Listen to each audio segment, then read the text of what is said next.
Dans son habit de mariée, elle montait à bord d'un train minuit, s'échappant d'un mariage qu'elle n'avait jamais voulu. L'inconnu à ses côtés la protégea lorsque la sécurité vint la chercher, sans poser une seule question. Elle crut à de la simple gentillesse. Ce qu'elle ignorait, c'est qu'il était un ponte de la mafia et qu'il n'avait aucune intention de la laisser partir. La dentelle blanche frottait désagréablement contre les genoux d'Isabella, tandis qu'elle fuyait. Elle avait déchiré son voile 1 heure auparavant, le fourrant dans une poubelle de salle de bain à la réception. Mais la robe, oh mon Dieu, la robe était toujours là, dissimulée sous son long manteau noir, rendant chaque pas aussi pesant que des chaînes à traîner.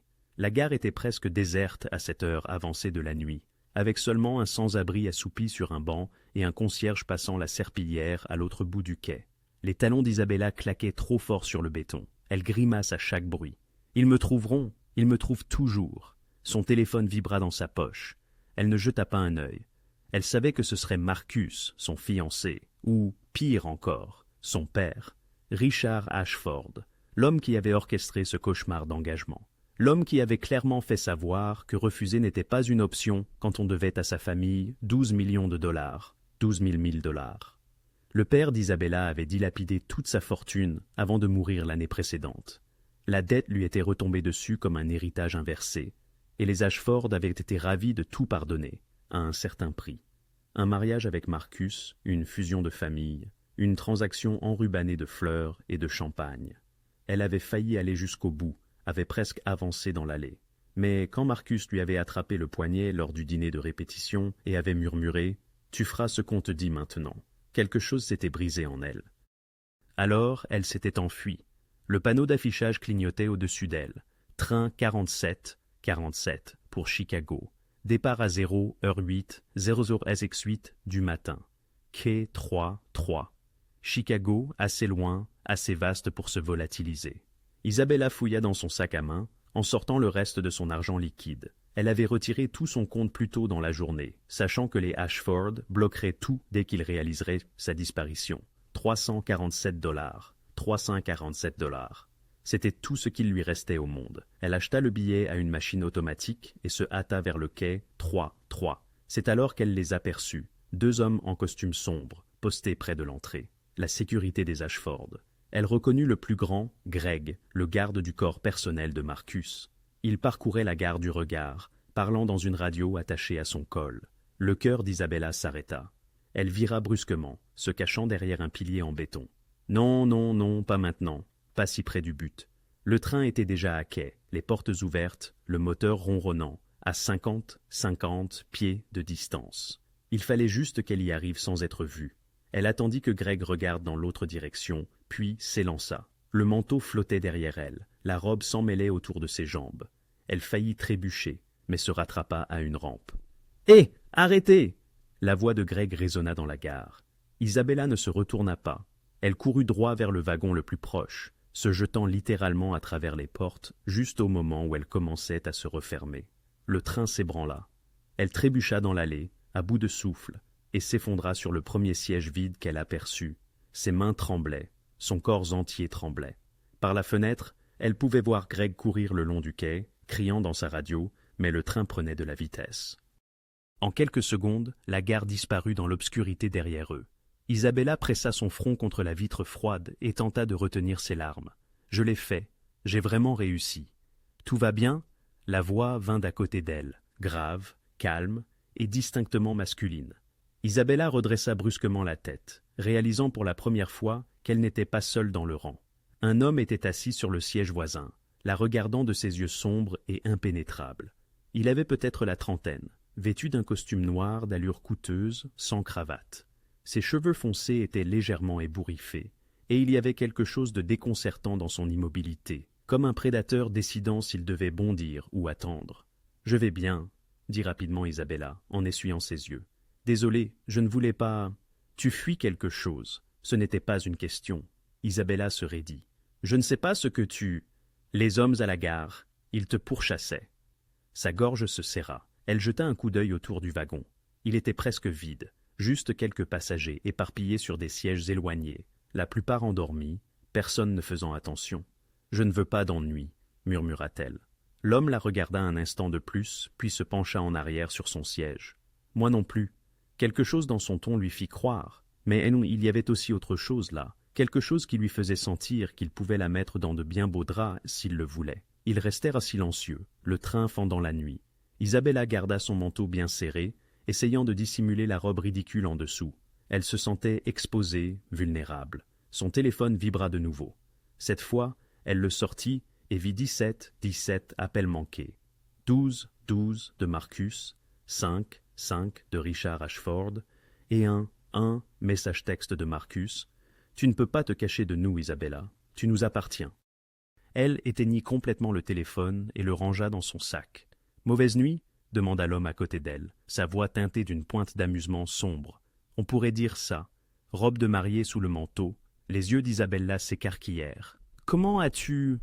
La dentelle de ton col, et tu n'arrêtes pas de l'ajuster comme si elle n'allait pas. Il hocha la tête vers ses mains. De plus, tu portes toujours la bague de fiançailles. Isabella baissa les yeux. Il avait raison.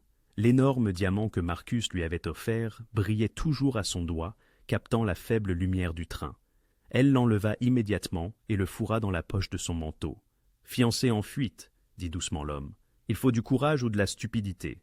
Parfois, c'est la même chose. » Avant qu'Isabella ne puisse répondre, le train commença à ralentir. Elle fronça les sourcils. « Pourquoi nous arrêtons-nous? La prochaine station n'est pas avant 40 minutes. » L'expression de l'homme s'assombrit. Il se redressa, regardant vers l'avant du wagon. C'est alors qu'Isabella les vit. Deux gardes de sécurité. Ashford franchissant la porte de communication depuis le wagon suivant. Il devait être monté au dernier instant. Son sang se glaça. Il vérifie chaque wagon, souffla-t-elle. Ils vont me trouver. Les gardes avançaient lentement dans l'allée, observant chaque passager. L'un d'eux tenait une photo, probablement la sienne. L'esprit d'Isabella s'emballa. Elle pourrait essayer de se cacher dans les toilettes, mais il vérifierait là. Elle pourrait courir vers un autre wagon, mais où irait-elle? Elle était piégée. Puis elle le sentit. Un bras chaud et puissant glissa autour de ses épaules, la tirant contre une poitrine solide. « Qu'est-ce que... » « Chut !» murmura l'homme dans ses cheveux. « Penche-toi sur moi. » Et l'air naturel. Le cœur d'Isabella battait la chamade, mais elle fit ce qu'il dit. Elle enfouit son visage contre son épaule, laissant ses cheveux tomber pour masquer ses traits. Son autre main vint se poser nonchalamment sur son bras, comme s'ils étaient assis ensemble depuis toujours, comme si elle était à sa place. Les gardes s'approchèrent. Isabella retint son souffle. Elle pouvait sentir les battements réguliers du cœur de l'homme sous sa chemise, lent, calme, imperturbable. Il sentait le parfum cher et quelque chose de plus sombre, du whisky, peut-être, ou du danger. Le garde s'arrêta à côté de leur rangée. « Excusez-moi, monsieur. » Le bras de l'homme se serra légèrement autour d'Isabella. Quand il parla, sa voix était différente, plus froide, empreinte d'une autorité qui fit frissonner sa peau. « Y a-t-il un problème ?» L'un des gardes brandit la photo. « Nous cherchons quelqu'un. Avez-vous vu ?» Il s'interrompit en pleine phrase. Isabella osa lever les yeux. Le garde fixait l'homme qui la tenait, et l'expression de son visage avait complètement changé. La couleur avait déserté ses joues. « Monsieur Ducat !» bégaya le garde. « Nous ne savions pas que vous étiez... »« Vous troublez ma soirée, » dit calmement l'homme. « Je vous suggère de passer votre chemin. »« Oui, monsieur, bien sûr. Désolé de vous déranger. » Les gardes se retirèrent rapidement, trébuchant presque en retournant vers l'autre wagon. Isabella attendit qu'il soit la partie avant de se reculer légèrement. « Qui êtes-vous » L'homme, M. Ducat, la relâcha et se rassit sur son siège avec le même calme troublant. « Quelqu'un dont tu devrais probablement rester loin, » dit-il. Puis il ferma les yeux, comme si rien d'inhabituel ne s'était produit. « Mais ce soir, je suis la raison pour laquelle tu es encore libre. » Isabella le regarda, l'esprit tourbillonnant de questions. Mais tout ce qu'elle réussit à murmurer fut « Merci ».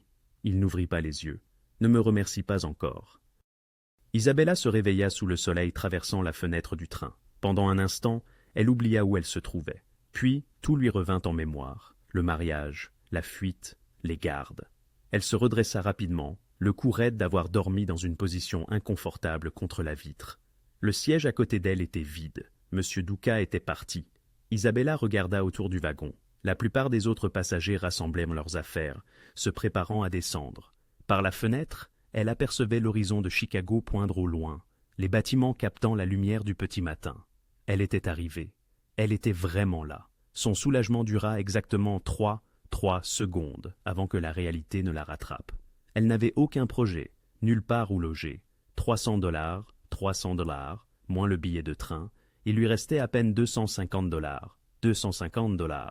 En tout et pour tout, elle ne pouvait pas utiliser de carte de crédit. Les Ashford les traqueraient immédiatement.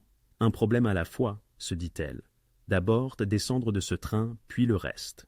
Le train arriva à Union Station à 6h47, 06h47 du matin. Isabella attendit que la plupart des passagers soient sortis avant de se lever. Ses jambes étaient tremblantes et sa robe de mariée était un fouillis froissé sous son manteau. Elle ressemblait probablement exactement à ce qu'elle était. Une femme qui avait dormi dans ses vêtements après avoir fui son propre mariage. Elle s'avança sur le quai et fut immédiatement engloutie par la foule matinale. Des hommes d'affaires en costume la dépassaient en hâte, café à la main. Des touristes avec des valises à roulettes bloquaient le passage, consultant leur téléphone pour des indications. Isabella serra son manteau plus fort et garda la tête baissée. Elle aspirait à se fondre dans l'anonymat de la métropole. À mi-chemin du terminal principal, une sensation familière lui saisit la nuque, ce frisson caractéristique qui signale qu'on est observé. Un coup d'œil en arrière ne révéla que des visages inconnus, des voyageurs pressés, personne ne lui accordant d'attention particulière. Paranoïa, se dit-elle, tu es juste paranoïaque. Pourtant, elle accéléra le pas. Débusquant des toilettes près de la sortie de la gare, elle s'y enferma dans une cabine. Ses mains tremblaient tandis qu'elle retirait le manteau et, enfin, se débattait pour se libérer de sa robe de mariée. La fermeture éclair, bloquée à mi-parcours dans son dos, lui arracha presque des cris de frustration avant de céder. Elle fourra la robe dans la poubelle, la dissimulant sous des serviettes en papier. En dessous, elle portait toujours la simple nuisette blanche qu'elle avait sous la robe.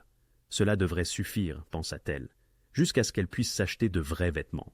Isabelle renfila son manteau, le boutonnant jusqu'au cou. Ce n'était pas parfait, certes, mais c'était mieux. Au moins, elle ne ressemblait plus à une mariée en fuite. En sortant des toilettes, le terminal lui parut soudain plus vaste, plus exposé. Il fallait qu'elle bouge. Elle trouva une station de taxi à l'extérieur et grimpa dans le premier véhicule disponible. « Où ça ?» demanda le chauffeur, la dévisageant dans le rétroviseur. « Où ça ?» Bonne question. « Ah, un hôtel bon marché, » déclara Isabelle. « Quelque chose qui accepte le liquide. » Le chauffeur haussa un sourcil, mais n'ajouta rien. « Je connais un endroit. » Depuis l'arrière d'un SUV noir stationné en face de la gare, Lorenzo Duca observa le taxi d'Isabella s'éloigner dans la circulation. « Devrions-nous la suivre, chef ?» demanda le chauffeur, un homme trapu nommé Vincent, fidèle à l'organisation de Lorenzo depuis près de 15 ans. « Inutile, » répondit Lorenzo, le regard rivé sur le taxi, jusqu'à ce qu'il disparaisse au coin d'une rue. « Elle réapparaîtra bien quelque part. Chicago, c'est ma ville. Elle ne pourra pas se cacher longtemps ici. » Il avait délibérément quitté le siège du train avant son réveil. C'était mieux ainsi, plus propre. La nuit dernière avait été une impulsion. D'ordinaire, il ne se mêlait pas des problèmes d'autrui, surtout pas de ceux de femmes inconnues fuyant des mariages malheureux. Mais il y avait quelque chose en elle, la peur dans ses yeux mêlée à une détermination tenace. La façon dont elle avait couru vers ce train, comme si sa vie en dépendait. « Faites passer son visage par nos bases de données », ordonna Lorenzo. « Je veux savoir qui elle est et pourquoi ces agents de sécurité étaient si désespérés de la retrouver. »« C'est déjà en cours », fit une voix depuis le siège passager avant. Marco, le spécialiste technologique de Lorenzo, tapait frénétiquement sur une tablette. La reconnaissance faciale devrait donner des résultats d'ici quelques minutes. Lorenzo s'adossa, observant la ville s'éveiller autour d'eux. Il était venu à Chicago pour affaires, une négociation délicate avec la famille Castellano concernant les routes maritimes via le port de Chicago. Cela aurait dû être un simple voyage d'une nuit. Et puis, elle avait trébuché dans son train, traînant le chaos derrière elle comme un voile de mariée. « Je l'ai », annonça Marco, présentant la tablette. Isabella Marlowe, 26 ans, fille du défunt homme d'affaires Robert Marlowe. Elle devait épouser Marcus Ashford hier soir au... Il s'interrompit dans sa lecture. « Oh, c'est intéressant. »« Quoi ?» demanda Lorenzo, son attention s'aiguisant. « Les Ashford, la famille de Richard Ashford. » Lorenzo se figea. « Répète. » Isabella Marlowe était fiancée à Marcus Ashford, le fils de Richard Ashford, PDG d'Ashford Industries. Le mariage devait avoir lieu hier soir à New York, dans leur propriété. Marco fit défiler d'autres informations. Selon des publications sur les réseaux sociaux des invités, la mariée n'a jamais assisté à la cérémonie. Cela a causé un véritable scandale. La famille tente de garder le silence, mais la nouvelle se propage dans leur cercle. L'esprit de Lorenzo bouillonnait déjà de possibilités, de stratégies, d'implications. Richard Ashford. Il connaissait trop bien ce nom, bien trop bien. La famille Ashford contrôlait la moitié de l'immobilier commercial dans le Nord-Est. Plus important encore, elle contrôlait les contrats de fret dont l'organisation de Lorenzo avait besoin pour ses activités commerciales légitimes. Au cours des deux dernières années, Richard Ashford avait étranglé les chaînes d'approvisionnement de Lorenzo, augmentant les coûts et rendant la vie difficile. C'était une guerre économique, subtile et légale. Le genre de combat où l'on ne pouvait pas simplement envoyer des hommes armés. Il fallait être plus astucieux. Et voilà que la future belle-fille de Richard Ashford, la jeune femme censée sceller une sorte de fusion familiale, avait littéralement fui l'hôtel pour se retrouver assise à côté de Lorenzo Duca dans un train de nuit. « Patron » demanda Vincent, observant l'expression de Lorenzo. « Que voulez-vous faire » Lorenzo resta silencieux un long moment, songeant que l'option la plus judicieuse serait de se retirer. Laisser la jeune femme courir, laisser les Ashford s'entre-déchirer à sa recherche.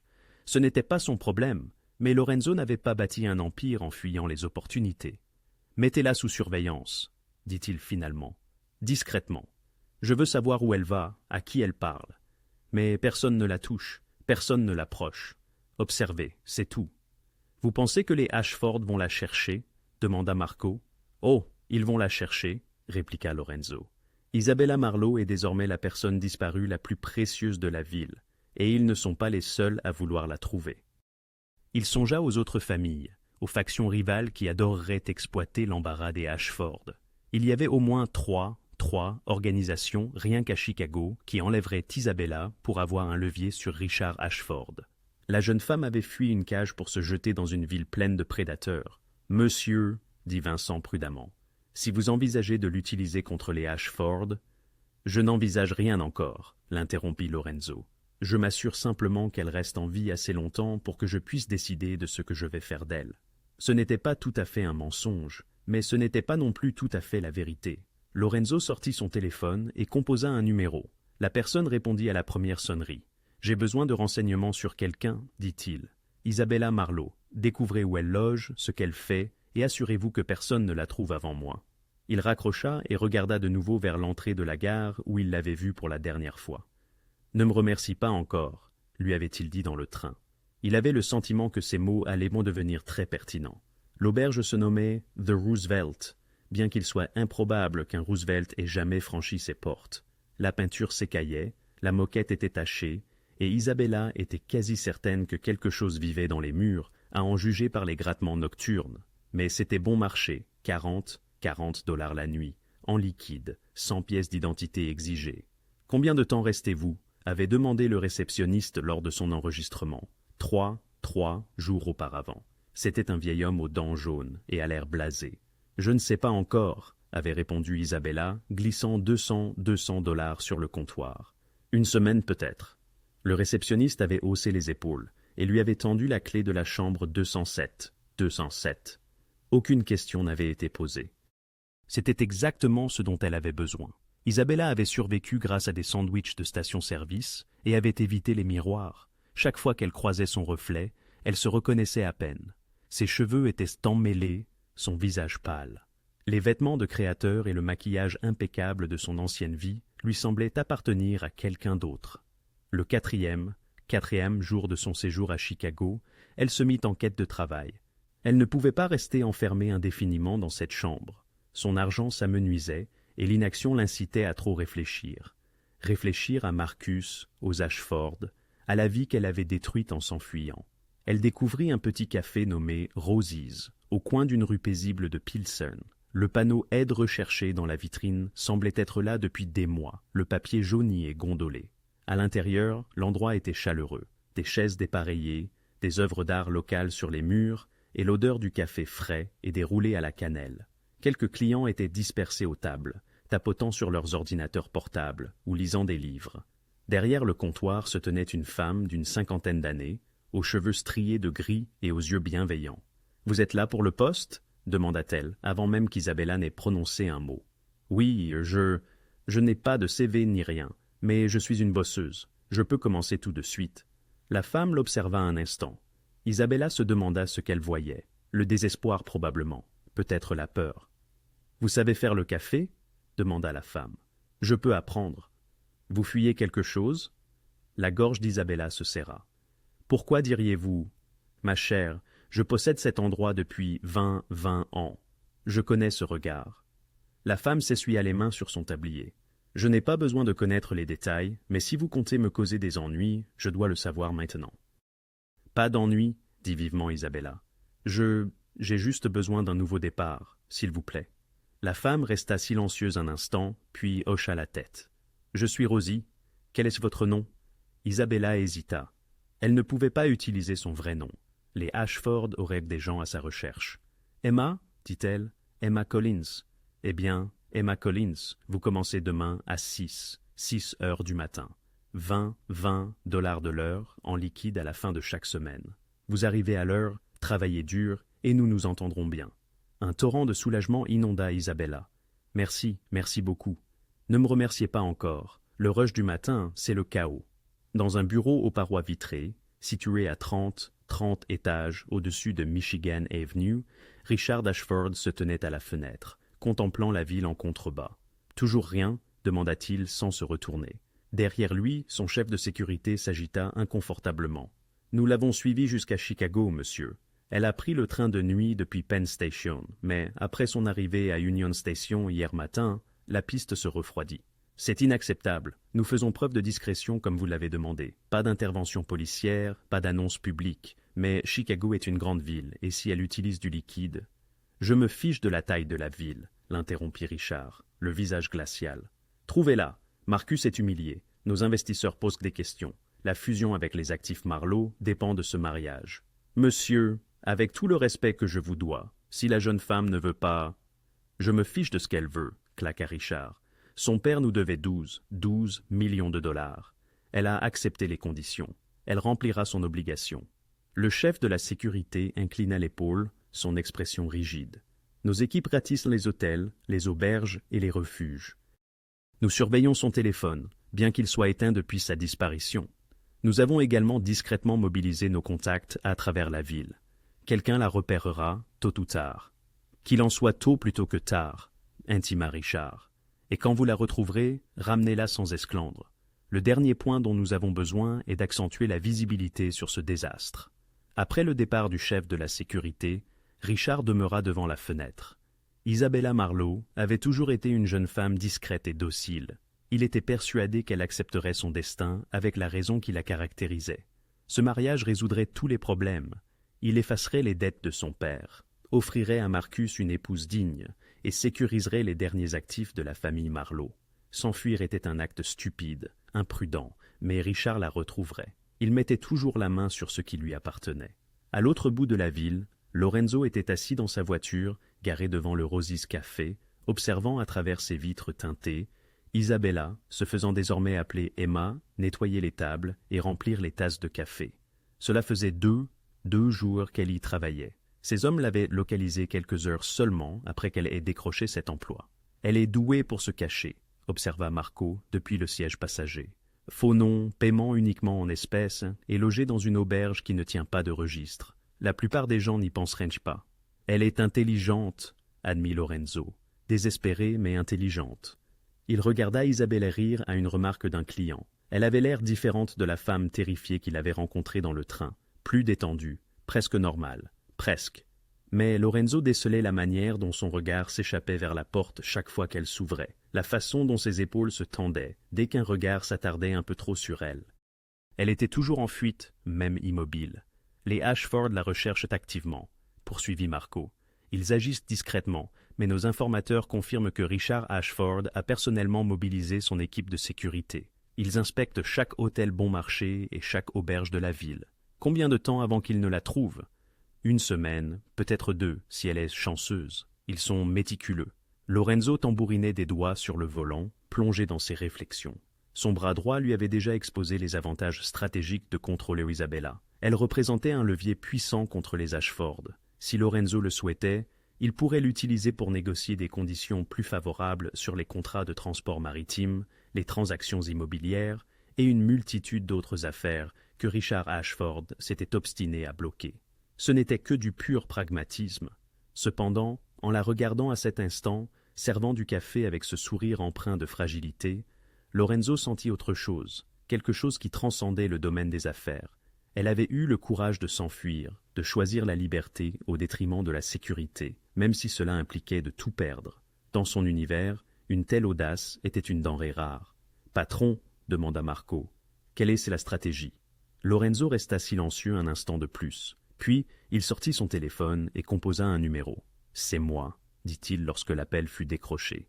J'ai besoin que vous organisiez quelque chose, concernant l'auberge où séjourne Isabella Marlowe.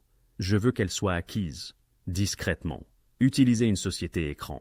Et il me faut une propriété disponible à Lincoln Park. Quelque chose de sûr mais confortable. On la déplace ? Interrogea Marco, après que Lorenzo eut raccroché. Pas encore, mais quand les Ashford se rapprocheront, et ils se rapprocheront, je veux avoir des options prêtes.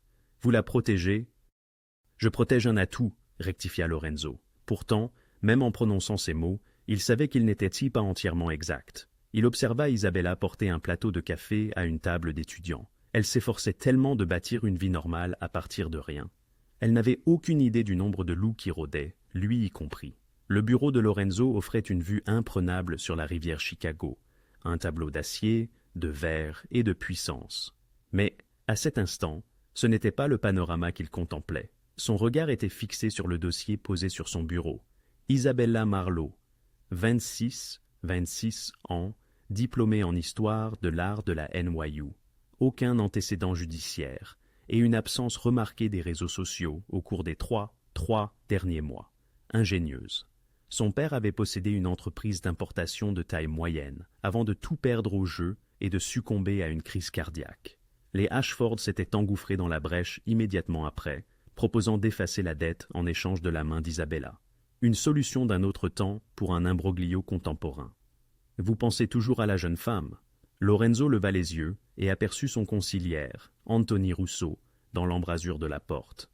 Anthony avait servi le père de Lorenzo avant que ce dernier ne reprenne les rênes de l'organisation. Âgé de 60 ans, affûté comme une lame, il incarnait le plus proche d'une conscience que Lorenzo possédait. « Je pense à l'opportunité », rectifia Lorenzo. Anthony entra et s'assit en face de lui, de l'autre côté du bureau. « Alors, laissez-moi vous exposer l'opportunité clairement.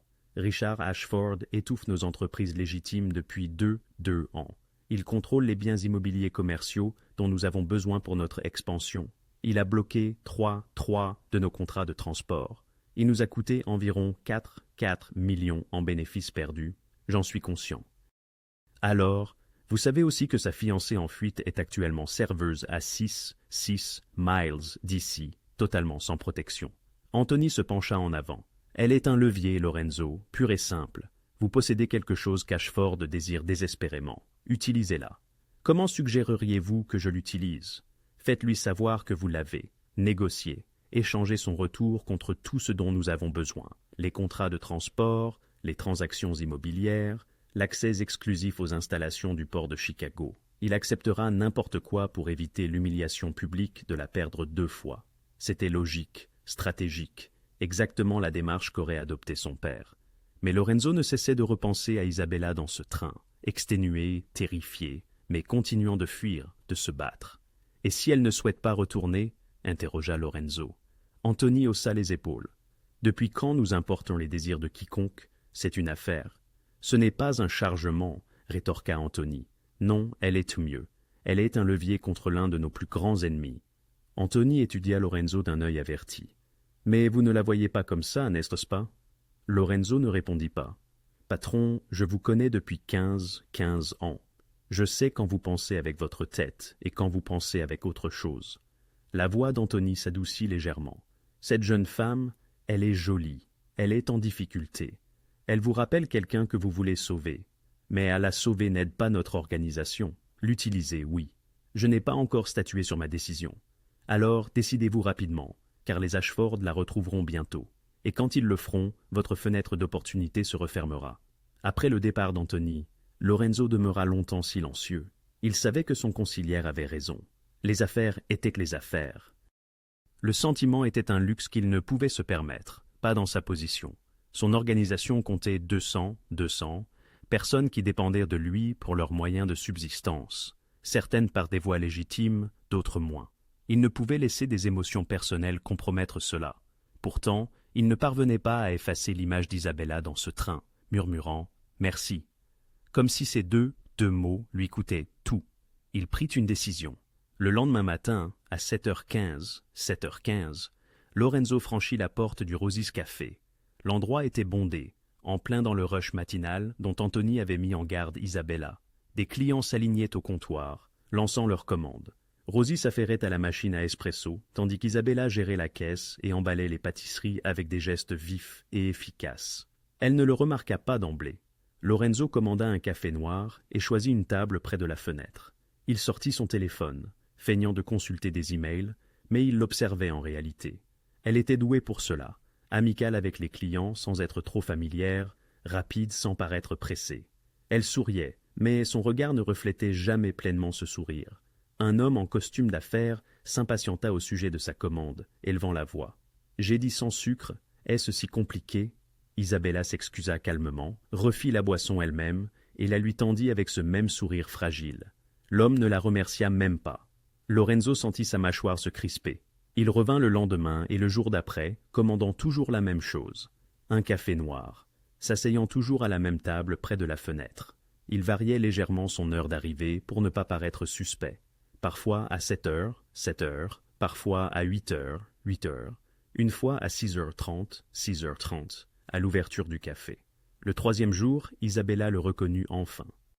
Il le vit au moment où elle se figea en se retournant de la machine à espresso et que leurs regards se croisèrent à travers le café. La reconnaissance, puis la confusion, et enfin, peut-être, la peur. Elle ne dit rien, se contentant de terminer sa commande en cours et de la remettre à un client qui attendait. Lorenzo resta 20 minutes exactement, puis partit. Le quatrième jour, elle lui adressa la parole. « Café noir », dit-elle lorsqu'il arriva au comptoir. Ce n'était pas une question, mais une affirmation. « Vous vous souvenez, » dit Lorenzo, « vous êtes ici tous les jours cette semaine. » Sa voix était calme, maîtrisée. Ce n'est pas une coïncidence. Peut-être que j'aime le café. Il existe 50 cafés plus proches de votre lieu de travail. Isabella jeta un œil vers Rosie, affairée avec un autre client. « Pourquoi me suivez-vous ? » ?»« Je ne vous suis pas, je suis un client. Vous êtes l'homme du train, celui dont ses gardes avaient peur. » Elle garda sa voix basse, mais une détermination d'acier transparaissait. « Que voulez-vous » Lorenzo admirait cela, même effrayée, même acculée, elle ne reculait pas. « Boire mon café en paix, » dit-il simplement. « Je ne vous crois pas. C'est sage. » Il sortit de l'argent et le posa sur le comptoir. « Mais je ne suis pas là pour vous blesser, Isabella. » Elle tressaillit à l'entente de son nom, regarda autour d'elle rapidement pour voir si quelqu'un avait entendu. « C'est Emma, » siffla-t-elle. « Mon nom est Emma. » Bien sûr, mon erreur. Il prit son café et retourna à sa table. Isabella le dévisagea un instant, les mains légèrement tremblantes, puis se tourna vers le client suivant. Lorenzo avait orchestré toute cette interaction. Il voulait observer sa réaction sous pression, savoir si elle paniquerait, fuirait ou l'affronterait de front. Elle avait choisi la confrontation. Intéressant. Il la regarda travailler pendant les 15 minutes suivantes. Elle était désormais distraite, commettant de petites erreurs, versant trop de mousse sur un cappuccino, rendant de la monnaie incorrecte et devant la corriger. Mais elle n'avait pas fui, n'avait pas fait de scandale. Elle était plus costaude qu'il n'y paraissait. En partant, Lorenzo passa délibérément près du comptoir. Isabella lui tournait le dos, occupée à réapprovisionner les tasses. Il percevait la tension dans ses épaules, la certitude avec laquelle elle devinait sa présence, sans même se retourner. « Vous êtes en sécurité ici » dit-il doucement, juste assez fort pour qu'elle l'entende. Pour l'instant. Il ne s'attarda pas pour une réponse. Dehors, Vincent l'attendait avec la voiture. « Comment ça s'est passé ?» demanda Vincent, alors que Lorenzo se glissait sur la banquette arrière. « Elle sait que je la surveille. Est-ce une bonne chose ?» Lorenzo hésitait. En se montrant, il avait révélé ses cartes. Elle serait désormais plus prudente, plus consciente. Mais il avait aussi établi un fait. Il ne se cachait pas, ne prétendait pas. Dans son monde, cela avait de l'importance. « Ramène-moi au bureau », ordonna Lorenzo, « et dis à Marco que je veux des mises à jour toutes les 4 heures sur la recherche d'Ashford. Quand ils seront proches de la trouver, je veux être informé immédiatement. »« Et ensuite ?» demanda Vincent. Lorenzo regarda en arrière le café où Isabella était visible à travers la fenêtre, servant un autre client avec ce sourire de façade qu'elle avait perfectionné. « Alors, nous verrons si elle est assez intelligente pour accepter de l'aide quand elle en aura besoin, » déclara Lorenzo, ou assez fier pour la refuser. Quoi qu'il en soit, le temps pressait pour décider de ce qu'il voulait réellement faire d'Isabella Marlowe, l'utiliser comme levier contre ses ennemis ou la protéger d'eux. Sa raison lui disait une chose, mais de plus en plus, ses instincts lui soufflaient tout autre chose. Isabella comprit que quelque chose clochait dès son entrée au café de Rose le lundi matin. Rosie se tenait derrière le comptoir, les bras croisés, son expression chaleureuse habituelle remplacée par un visage froid et fermé. Le café était désert, ce qui était inhabituel à cette heure-ci. « Rosie, » dit Isabella avec prudence, « tout va bien? J'ai besoin de te parler. » La voix de Rose était monocorde. Au fond d'Isabella, l'estomac se serra. Elle suivit Rosie dans le petit bureau derrière la cuisine, où la femme plus âgée referma la porte et s'appuya contre elle. « Je suis désolé, Emma, ou Isabella, ou quel que soit ton vrai nom. » Le froid envahit les veines d'Isabella. « Ne me mens pas, pas maintenant. » Rosie sortit une enveloppe de la poche de son tablier et la tint. « Deux hommes sont venus me voir hier après la fermeture, très polis, très bien habillés. Ils m'ont montré une photo de toi et m'ont dit exactement qui tu es. Rosie, s'il te plaît, je peux expliquer. Ils m'ont offert 50 000 $, pour te virer et leur dire où tu loges. » La main de Rose trembla légèrement en tenant l'enveloppe. 50 000 $, c'est plus que ce que je gagne en 6 mois. Isabella sentit le sol se dérober sous ses pieds. « Tu leur as dit? »« Non, je n'ai pas pris leur argent. » Rosie posa l'enveloppe sur le bureau. « Mais je ne peux pas te garder ici. J'ai un commerce à protéger. Ces gens, qui qu'ils soient, ont clairement fait savoir ce qui arriverait si je ne coopérais pas. Inspection sanitaire, violation de permis. Ils ont dit qu'ils pouvaient me faire fermer en une semaine. »« Je comprends, » murmura Isabella. Elle comprenait parfaitement. Les Ashford ne se contentèrent pas de la chercher. Ils démantelaient tout système de soutien qu'elle tentait de bâtir. « Je suis désolée, » répéta Rosie. Et cette fois, elle semblait sincèrement désolée. « Tu as l'air d'une bonne gamine. J'espère que tu te sortiras de la pagaille que tu fuis, mais je ne peux pas en faire partie. » Isabella hocha la tête, ne se fiant pas à sa voix. Elle attrapa son manteau à la patère et sortit par la porte d'entrée. L'air du matin était froid contre son visage. Ou peut-être était-elle simplement engourdie. Elle avait tenu exactement une semaine avant qu'on ne la retrouve. Isabella passa le reste de la journée à errer sans but dans Chicago, cherchant une prochaine étape. Elle vérifia son téléphone, toujours éteint, mais elle alluma brièvement pour constater les dégâts. 63 appels manqués et 47 messages textes, la plupart de Marcus et de son père. Un message vocal provenait de Richard Ashford lui-même. « Isabella, c'est puéril. Tu ne peux pas te cacher éternellement. Reviens maintenant et nous oublierons cet embarras. Continue de fuir et je m'assurerai que tu n'auras plus nulle part où aller. » Elle éteignit son téléphone, les mains tremblantes. Ce soir-là, en retournant à l'auberge Roosevelt, elle découvrit un avis punaisé sur sa porte. Propriété sous nouvelle direction. Tous les résidents doivent quitter les lieux dans les 48 heures. Isabella fixa l'avis, un rire hystérique montant en elle. Bien sûr, ils avaient acheté l'immeuble. Pourquoi se contenter de la trouver quand on pouvait détruire tout ce qui l'entourait? Elle entra dans sa petite chambre et s'assit au bord du lit affaissé. 230 $ lui restaient pour vivre. Sans emploi, sans logement dans deux jours, sans téléphone utilisable en toute sécurité, sans amis dans cette ville. Elle n'avait jamais ressenti une telle solitude. C'est à ce moment-là qu'elle remarqua une enveloppe glissée sous sa porte. Isabella la ramassa avec précaution, comme si elle risquait d'exploser. Pas de nom à l'extérieur. Elle l'ouvrit. À l'intérieur se trouvait une carte d'accès, une carte de visite et une note manuscrite. La carte de visite indiquait « Service juridique Lakewood », spécialisé dans le désendettement et le droit de la famille. La note disait simplement « Vous avez des options. 2150 de bon 650, Lincoln Park West, appartement 12B, entièrement payé pour 3 mois, sans engagement. Vous n'avez pas à faire face à cela seul. Pas de signature, pas de nom, rien pour indiquer l'expéditeur. » Mais Isabella savait. Elle pensa à l'homme du café, l'homme du train, Lorenzo de Luca. Elle tourna la carte d'accès entre ses mains, son esprit s'emballant. C'était un piège. Ça ne pouvait être que ça. Personne n'offre de l'aide sans rien attendre en retour. Personne. Mais quel choix avait-elle? Elle pouvait accepter l'aide mystérieuse d'un homme qui effrayait les gardes de sécurité et faisait détourner le regard, ou elle pouvait dormir dans la rue et attendre que les Ashford la trouvent.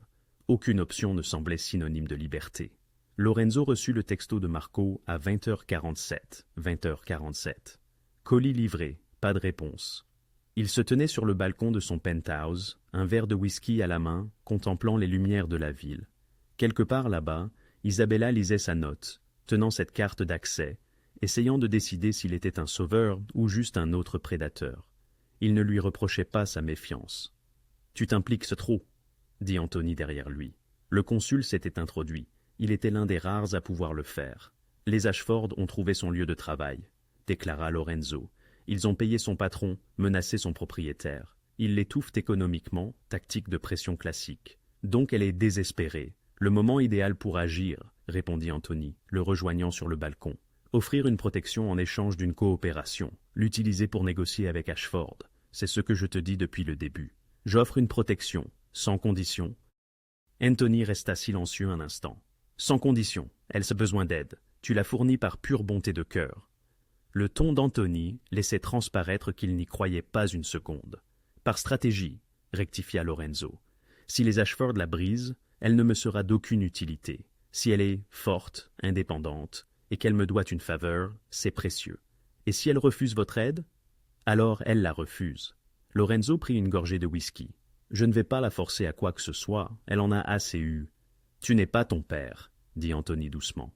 Il aurait simplement pris ce qu'il voulait, et se serait inquiété des conséquences plus tard. Mon père est mort avec 30 ennemis et aucun allié, répondit Lorenzo. J'essaie une approche différente. Cette approche différente va nous coûter cher si tu n'es pas prudent. Anthony sortit son téléphone et montra un article de presse à Lorenzo.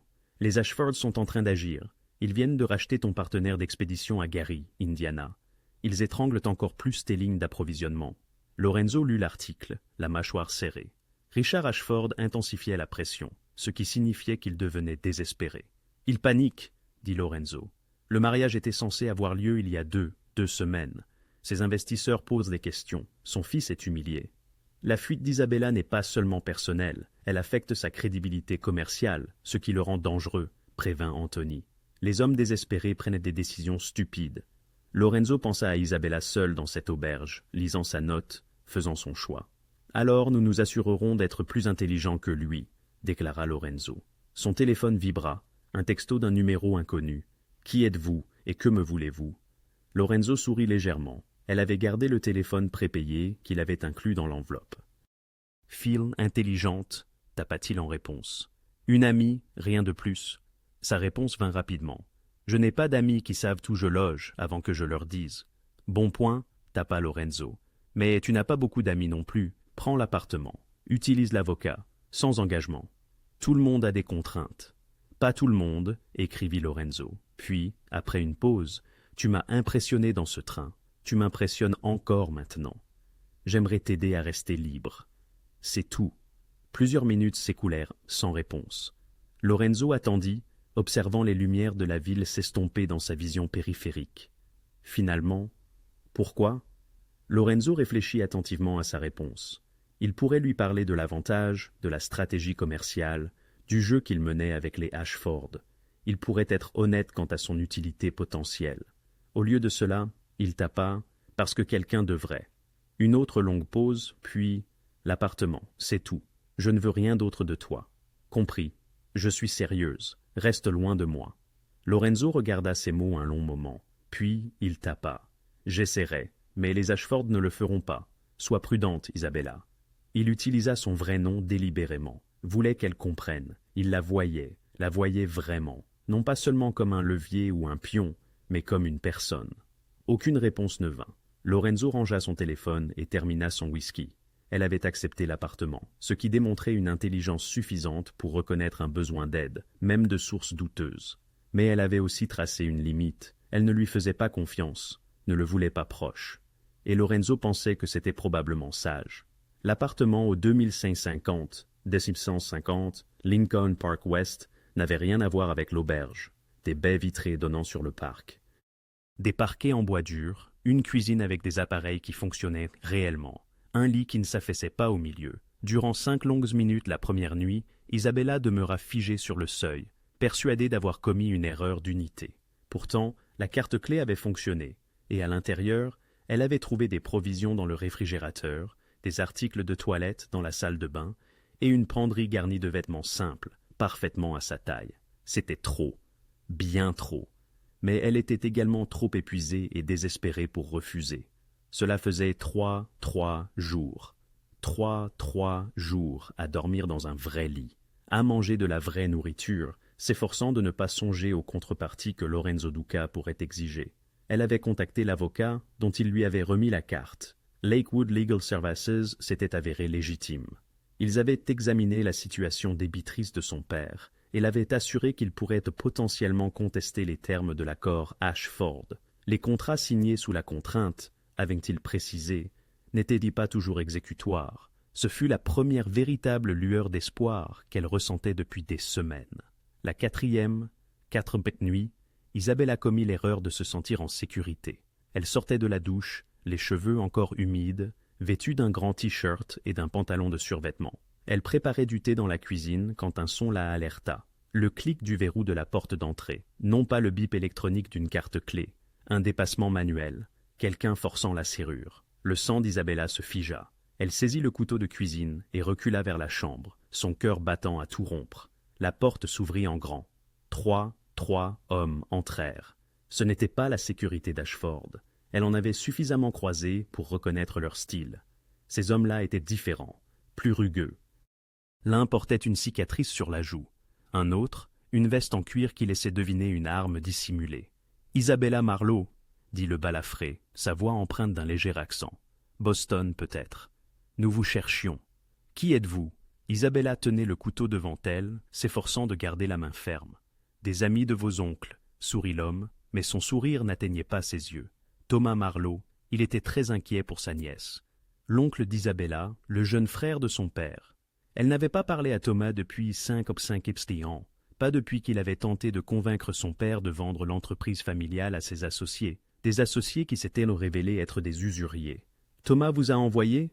demanda-t-elle, gagnant du temps, cherchant des issues. « En quelque sorte. Vous avez vu vos fiançailles avec le jeune Ashford. Cela ne concernait pas seulement la dette de votre papa.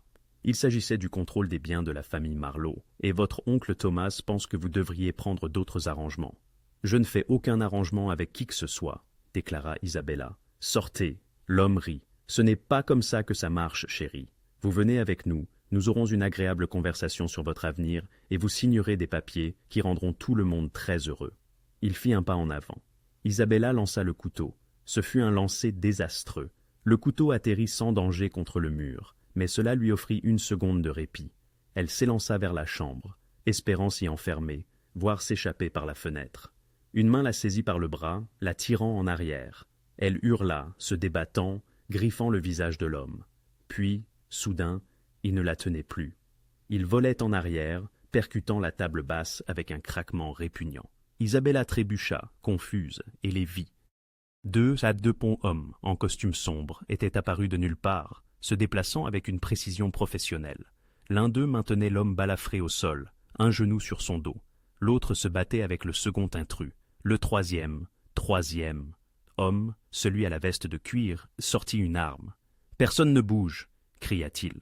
Mais avant qu'il ne puisse viser, quelqu'un d'autre pénétra dans l'appartement. Lorenzo Duca entra comme si l'endroit lui appartenait, ce qu'Isabella réalisa avec un éclair d'entendement. Il possédait probablement. Il se déplaça rapidement, plus vite qu'elle ne l'avait imaginé. Il saisit le poignet de l'homme armé, le tordit sèchement, et l'arme tomba au sol. Un coup rapide aux côtes, puis à la gorge, et l'homme était à genoux, haletant. Tout fut fini en quelques secondes. Lorenzo repoussa l'arme du pied et se tourna vers ses hommes. « Sortez-les d'ici, découvrez qui les a envoyés et ce qu'ils savent. »« Oui, monsieur. » Les deux hommes en costume entraînèrent les trois intrus hors de l'appartement avec efficacité, avec professionnalisme. L'un d'eux fit une pause pour récupérer le couteau qu'Isabella avait lancé, puis il ne resta que Lorenzo et Isabella dans le salon dévasté. Isabella tremblait. L'adrénaline retombait, la laissant faible, sans force, et étourdie. « Vous me surveillez, » dit-elle, sa voix plus petite qu'elle ne le voulait. « Pendant tout ce temps, vous faisiez surveiller ?» Oui, vous avez dit pas d'attache. Il n'y en a pas, répondit Lorenzo calmement. Mais je ne suis pas assez stupide pour vous laisser sans protection, alors que je sais que des gens vous recherchent. Vous saviez qu'il viendrait? Je savais que quelqu'un viendrait. Je ne savais pas que ce seraient les gens de votre oncle. Lorenzo se dirigea vers la cuisine, vérifiant la serrure de la porte qu'ils avaient forcée. Thomas Marlowe. Il tente de s'emparer des intérêts commerciaux restants de votre famille depuis la mort de votre père. S'il ne peut pas vous forcer à épouser un Ashford, il tentera de vous obliger à tout lui céder. Isabella s'effondra sur le canapé, ses jambes cédant. Combien de personnes veulent y contrôler ma vie? Au dernier des comptes, Lorenzo sortit son téléphone, tapant rapidement quelque chose. Les Ashford, votre oncle, et au moins deux de ces familles rivales, qui vous considèrent comme un levier contre les deux Moscans. C'est insensé. C'est ce qui arrive quand vous valez 12 millions de dollars en annulation de dettes et 30 millions de dollars supplémentaires en actifs. Lorenzo remit son téléphone dans sa poche et la regarda enfin directement. Vous n'êtes pas seulement une future mariée qui s'est enfuie, Isabella. Vous êtes un atout très précieux pour des gens très dangereux. Je suis une personne, dit Isabella, la colère transperçant la peur. Pas un atout. Je le sais. La voix de Lorenzo s'adoucit légèrement. Mais eux non, c'est pourquoi vous avez besoin de protection. Votre protection, ma protection, confirma Lorenzo, que cela vous plaise ou non. Isabella avait envie de protester, de le jeter dehors, de reprendre un peu de contrôle sur sa vie. Mais elle venait juste de voir trois hommes armés pénétrer dans son appartement. Des hommes qui l'auraient dit traîner vers on ne sait où si les hommes de Lorenzo n'avaient pas veillé. « Pourquoi » demanda-t-elle doucement. « Pourquoi m'aidez-vous » Lorenzo resta silencieux un instant, l'étudiant de ses yeux sombres et impénétrables. « Parce que je le peux, » dit-il finalement, « et parce que vous me rappelez que tout le monde ne mérite pas la vie qu'on lui donne. » Ce n'était pas une réponse complète. Isabella savait qu'il devait y avoir plus. Stratégie, levier, quel que soit le jeu qu'il jouait avec les Ashford, mais il y avait quelque chose dans sa voix qui sonnait presque sincère. « Je ne peux plus rester ici maintenant, » dit-elle, regardant l'appartement saccagé. S'ils m'ont trouvé une fois. Vous ne restez pas ici. Lorenzo sortit à nouveau son téléphone. Vincent amène la voiture, vous venez avec moi. Ou, quelque part de plus sûr, mon penthouse, sécurité 24 heures sur 24. Accès contrôlé. Surveillance à chaque entrée. Il rencontra son regard. Je vous promets que personne ne vous y atteindra.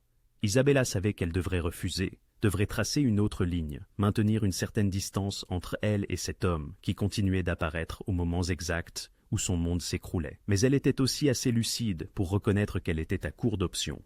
Juste jusqu'à ce que les avocats règlent ma situation, dit-elle. Juste jusqu'à ce moment-là, acquiesça Lorenzo. Tous deux savaient que c'était probablement un mensonge. Le penthouse de Lorenzo occupait tout le dernier étage d'un immeuble du quartier de Gold Coast. Isabella sortit de l'ascenseur privé et pénétra dans un monde qui semblait tout droit sorti d'un magazine. Mobilier moderne, œuvres d'art originales aux murs, fenêtres allant du sol au plafond, offrant une vue panoramique sur le lac Michigan. Tout était de bon goût, coûteux et maîtrisé, à l'image de l'homme qui en était propriétaire. « La chambre d'amis est au bout de ce couloir, » dit Lorenzo, désignant la gauche. « Salle de bain attenante, des vêtements sont dans la penderie. Mon assistante a estimé votre taille. Si rien ne vous va, faites-le lui savoir. »« Vous avez une assistante qui estime la taille des vêtements féminins ?» demanda Isabella. « J'ai une assistante qui excelle dans son travail. » Lorenzo se dirigea vers un panneau mural et saisit un code. Un écran s'alluma, affichant de multiples flux de caméras de sécurité. Chaque entrée de cet immeuble est surveillée. L'ascenseur nécessite un code d'accès. 2 bondes de pompe-garde sont présents dans le hall en permanence et davantage en rotation la nuit. Personne ne monte ici sans ma permission. Isabella observa les flux des caméras, ayant l'impression d'être entrée dans une forteresse. En sécurité, oui, mais aussi piégée. « Vous avez pensé à tout, » dit-elle doucement. « J'ai dû... » Lorenzo referma le panneau et se tourna vers elle. « Nous devons parler de votre situation, en parler vraiment. J'ai conscience que ma situation est mauvaise. C'est pire que vous ne le pensez. » Lorenzo fit un geste vers le canapé. « Asseyez-vous. » Isabella n'aimait pas qu'on lui donne des ordres, mais elle était trop épuisée pour discuter. Elle s'assit. Lorenzo resta debout, sa posture décontractée, mais son regard grave. « La famille Ashford veut que vous reveniez pour finaliser le mariage, c'est évident. Mais il ne s'agit plus seulement de la dette. Marcus a été humilié quand vous vous êtes enfui. Les investisseurs de Richard Ashford remettent son jugement en question. C'est devenu une question de réputation et de contrôle. Je sais que votre oncle Thomas veut le contrôle des biens de votre famille, les licences d'importation, les propriétés d'entrepôt, les contrats que votre père détenait. Il tourne autour de ces biens depuis avant la mort de votre père. S'il ne peut pas vous manipuler pour que vous les lui cédiez, il essaiera de vous faire déclarer inapte mentalement ou disparu. Alors, en tant que plus proche parent, il héritera de tout. L'estomac d'Isabella se noua. Il peut faire ça? Avec les bons avocats et le bon juge, oui, poursuivit Lorenzo. Ensuite, il y a les familles rivales qui vous considèrent comme un levier, non pas spécifiquement contre les Ashford, mais contre quiconque vous désire. Ils vous enlèveront juste pour vous vendre aux enchères au plus offrant. Je suis une personne, dit Isabella à nouveau, les mots sonnant creux désormais. Pas une marchandise. Je sais. Dans leur monde, comme dans le mien, les êtres humains sont des ressources à exploiter ou à protéger. La voix de Lorenzo, dépourvue de cruauté, résonnait avec une franchise déconcertante. À l'heure actuelle, vous avez des ennemis dont vous ignorez même l'existence. Isabella leva les yeux vers lui, interrogeant. Et moi, dans quelle catégorie me rangez-vous? Serais-je exploité ou protégé? Lorenzo maintint son regard, répondant avec une honnêteté brutale. Je n'ai pas encore statué. Au moins, il reste sincère, songea Isabella. Elle reprit, faisant référence aux avocats que Lorenzo lui avait présentés. Ces experts peuvent-ils réellement m'être utiles? Il confirma. Ils représentent l'élite de la ville en matière de litiges de dettes et de droits contractuels. S'il existe une faille pour contourner l'accord de votre père avec les Ashford, ils la dénicheront.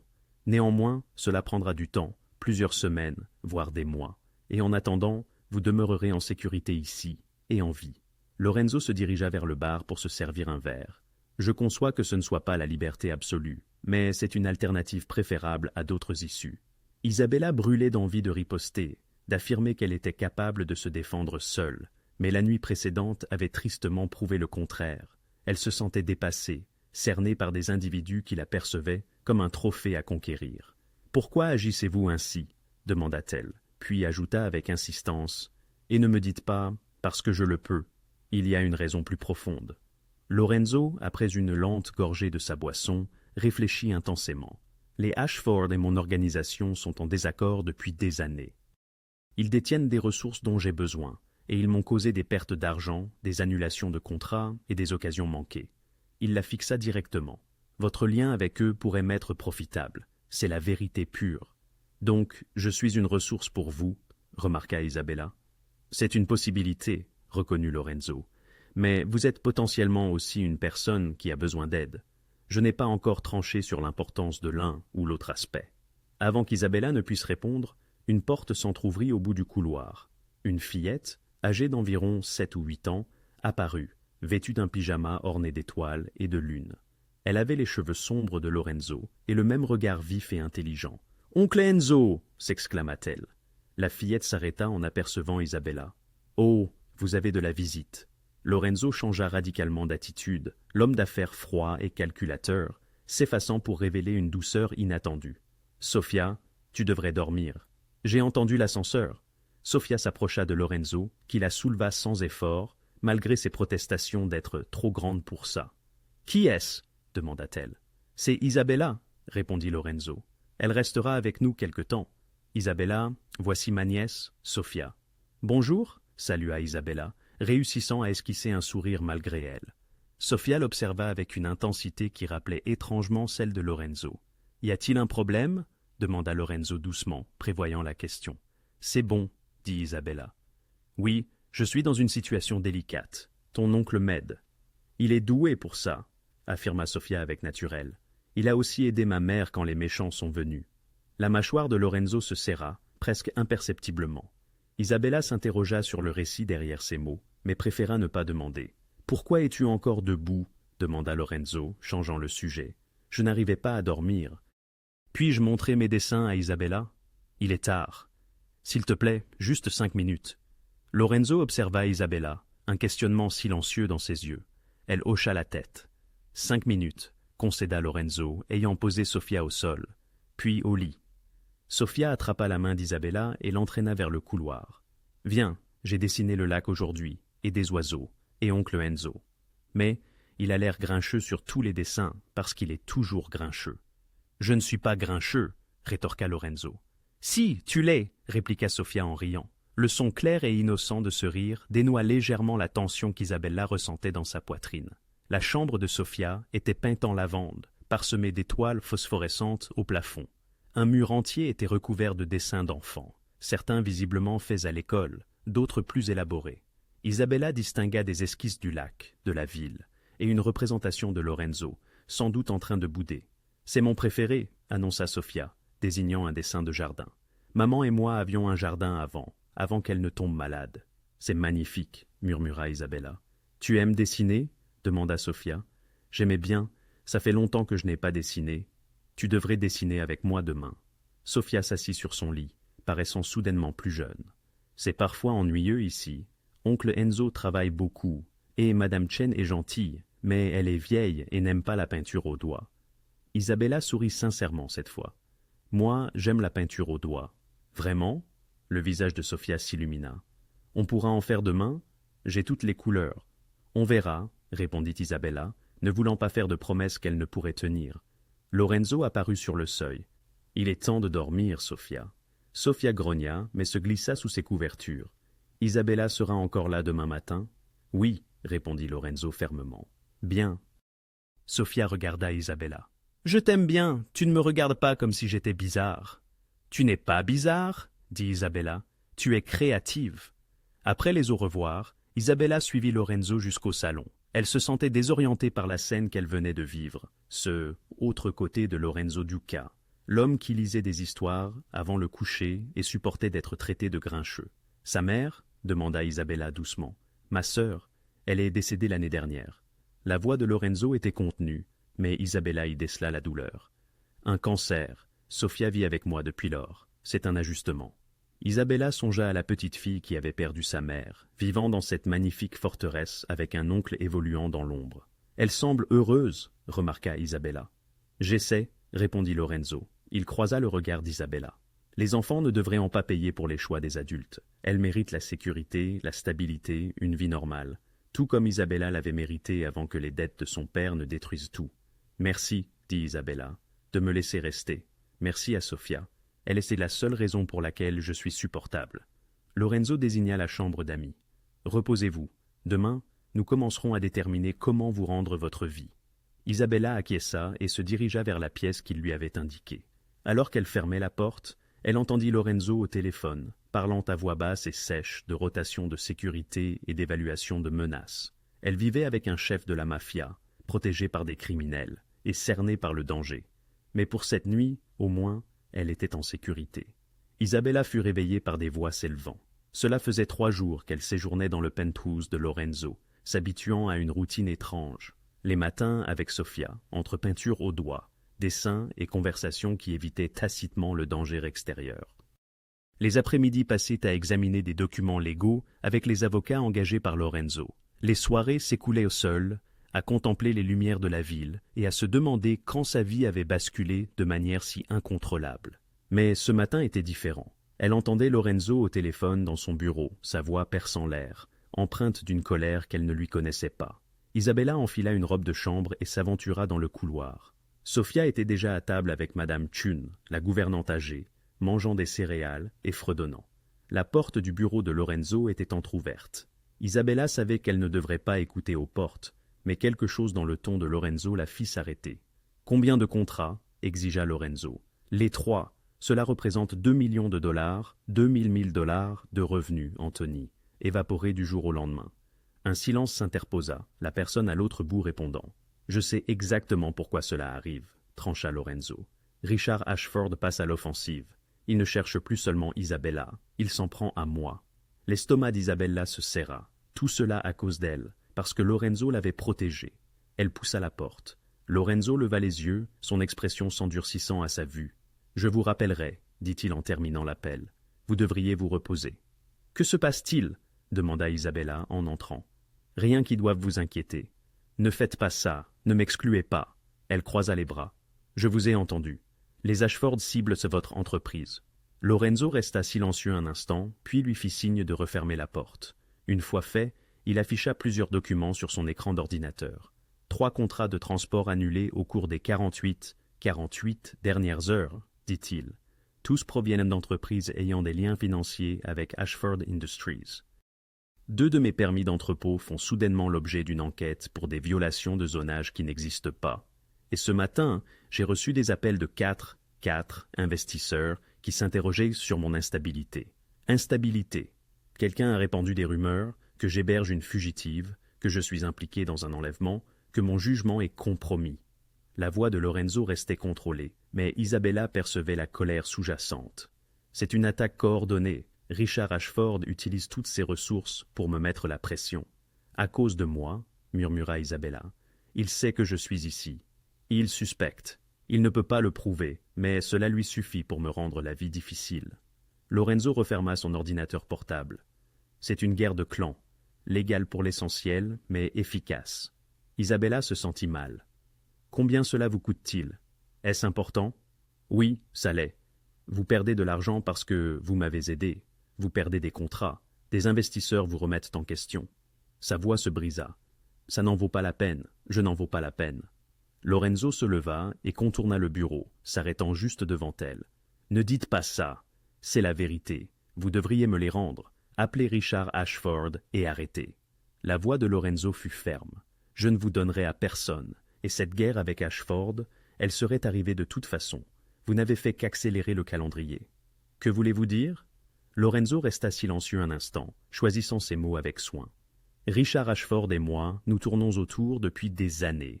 Il contrôle des ressources dont j'ai besoin. Je contrôle le territoire qu'il convoite. Finalement, l'un de nous allait passer à l'action. Il a juste bougé le premier parce que je lui ai donné une raison. Parce qu'il est désespéré, corrigea Lorenzo. Les fiançailles de son fils ont explosé publiquement. Ses investisseurs doutent déjà de la stabilité familiale. Il ne pense plus stratégiquement. Il agit par orgueil et par panique. Cela le rend dangereux, mais aussi vulnérable. Isabella étudia son visage, tentant de comprendre. Vous ne faites pas que vous défendre contre lui, vous préparez quelque chose. Je prévois toujours quelque chose. Lorenzo sortit son téléphone et lui montra un document. Voyez ceci, c'est le titre de propriété d'un bien immobilier à Gary, dans l'Indiana. Ashford Industries s'en servait comme pivot central pour ses opérations dans le Midwest. J'ai acquis ce bâtiment ce matin même par l'intermédiaire d'une société écran. Ils ignorent encore que j'en suis le propriétaire. Que se passera-t-il lorsque la vérité éclatera? Leur bail arrive à expiration le mois prochain. J'en triplerai le loyer. Incapable de payer, je les expulserai et louerai les lieux à l'un de leurs concurrents. Lorenzo parcourut un autre document du regard. Et ceci représente la liste des prêts professionnels d'Ashford encore en cours. 14 millions de dollars. 14 000 dollars, répartis sur trois banques différentes. Je rachète cette dette. Les yeux d'Isabella s'écarquillèrent. Votre rachat de dette? Dès que j'en serai le détenteur, je maîtriserai les conditions. Je pourrai exiger le remboursement immédiat, la restructurer, formuler des exigences. C'est un instrument de pression. Le sourire de Lorenzo était glacial. Richard Ashford avait choisi de jouer la confrontation économique. Je ne fais que jouer la même partie, mais avec plus de brio. Cela va le terrasser. Cela le forcera à négocier. Lorenzo remit son téléphone dans sa poche. Je ne cherche pas à anéantir la famille Ashford. Je désire simplement qu'ils vous laissent tranquilles, et la méthode la plus efficace pour y parvenir est de leur rendre la poursuite de leur chasse plus onéreuse que de vous lâcher prise. Isabella s'écroula dans le fauteuil près de son bureau, l'esprit chamboulé. Je n'ai pas désiré cela. Je ne souhaitais pas être la cause d'une quelconque guerre d'entreprise. Vous n'êtes pas la cause. Vous êtes le catalyseur, répondit Lorenzo en s'adossant à son bureau. Mais je ne vous mentirai pas. Oui, cette situation me bénéficie. Si je peux exploiter votre position pour négocier des conditions plus favorables avec Ashford, je le ferai. Telle est la réalité de mon univers. Donc, je suis utilisé par chacun, constata Isabella avec franchise. Les Ashford veulent vous utiliser pour garantir des actifs et sauver les apparences. Votre oncle souhaite vous utiliser pour s'emparer de votre héritage. Et oui, je désire utiliser votre situation pour obtenir un avantage sur mes rivaux, marqua-t-il une pause. Mais je suis le seul qui cherche aussi à vous maintenir en vie et libre. Cela a son importance. Isabella détestait admettre qu'il avait raison. Que se passera-t-il lorsque tout cela prendra fin?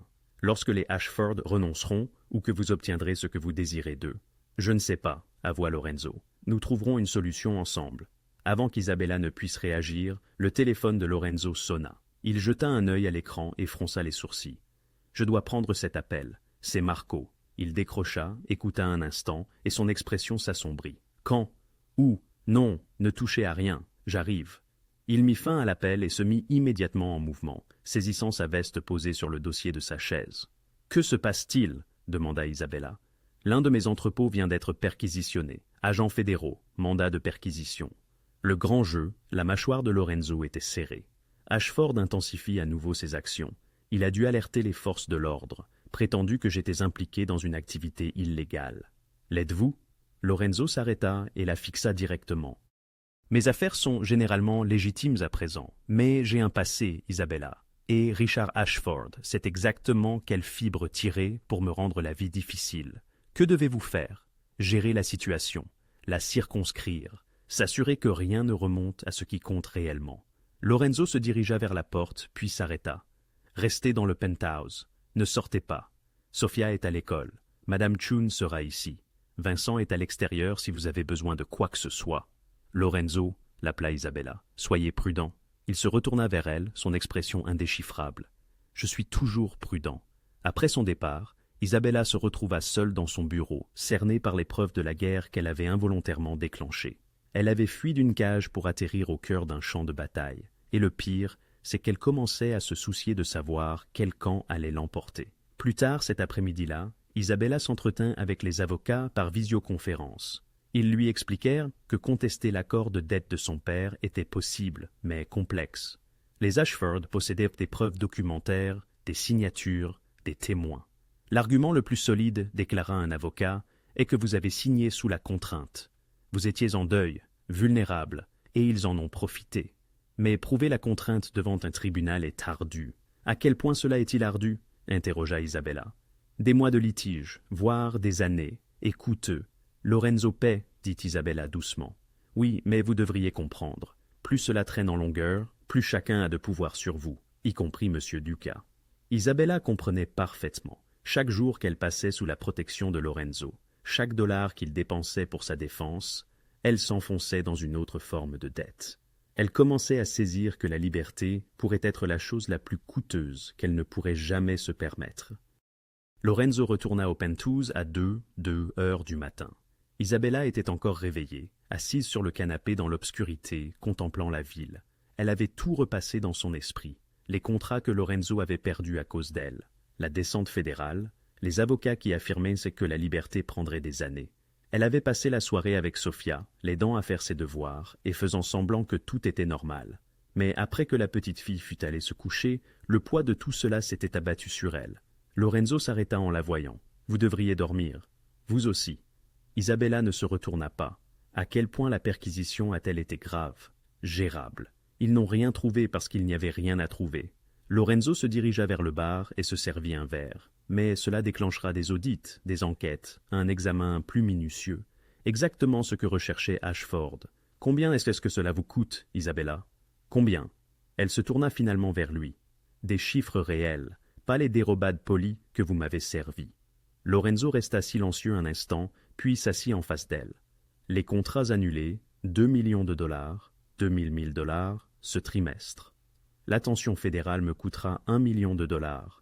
Et 1 000 $, supplémentaires en frais juridiques et de conformité. La propriété que j'ai achetée pour faire pression sur Ashford a coûté 14 millions de dollars, 14 000 $. Les avocats travaillant sur votre dossier s'élèvent à environ 50 000 $, 50 000 $ par mois. » Isabella fit le calcul, se sentant mal. 17 millions de dollars, 17 000 $. Vous avez dépensé ou perdu 17 millions de dollars, 17 000 $, en moins de deux semaines à cause de moi. À cause de la situation, corrigea Lorenzo. Pas à cause de vous. C'est la même chose, et vous le savez. La voix d'Isabella s'éleva. Je ne suis pas stupide, Lorenzo. Je vois ce qui se passe. Vous m'utilisez. Vous l'avez dit vous-même. Je suis un atout contre les Ashford.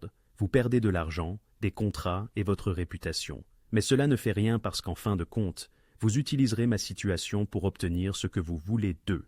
C'est une façon de voir les choses. Quelle est l'autre façon? Isabella se leva, la colère et la frustration bouillonnantes. Dites-moi comment cela ne consiste pas à m'utiliser comme un pion dans votre guerre d'entreprise.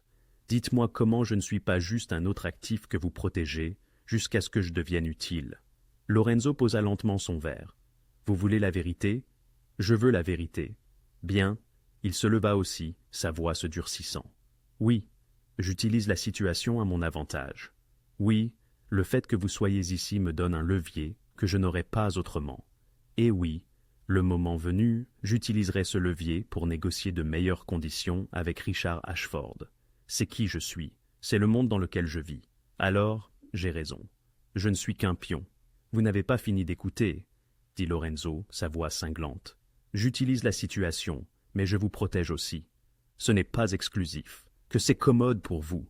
Ce n'est pas commode, c'est compliqué. » Lorenzo se rapprocha, ses yeux intenses. « Vous pensez que j'ai voulu cela ? Vous pensez que j'ai Kepler qu'une mariée en fuite s'introduise dans ma vie et bouleverse tout ?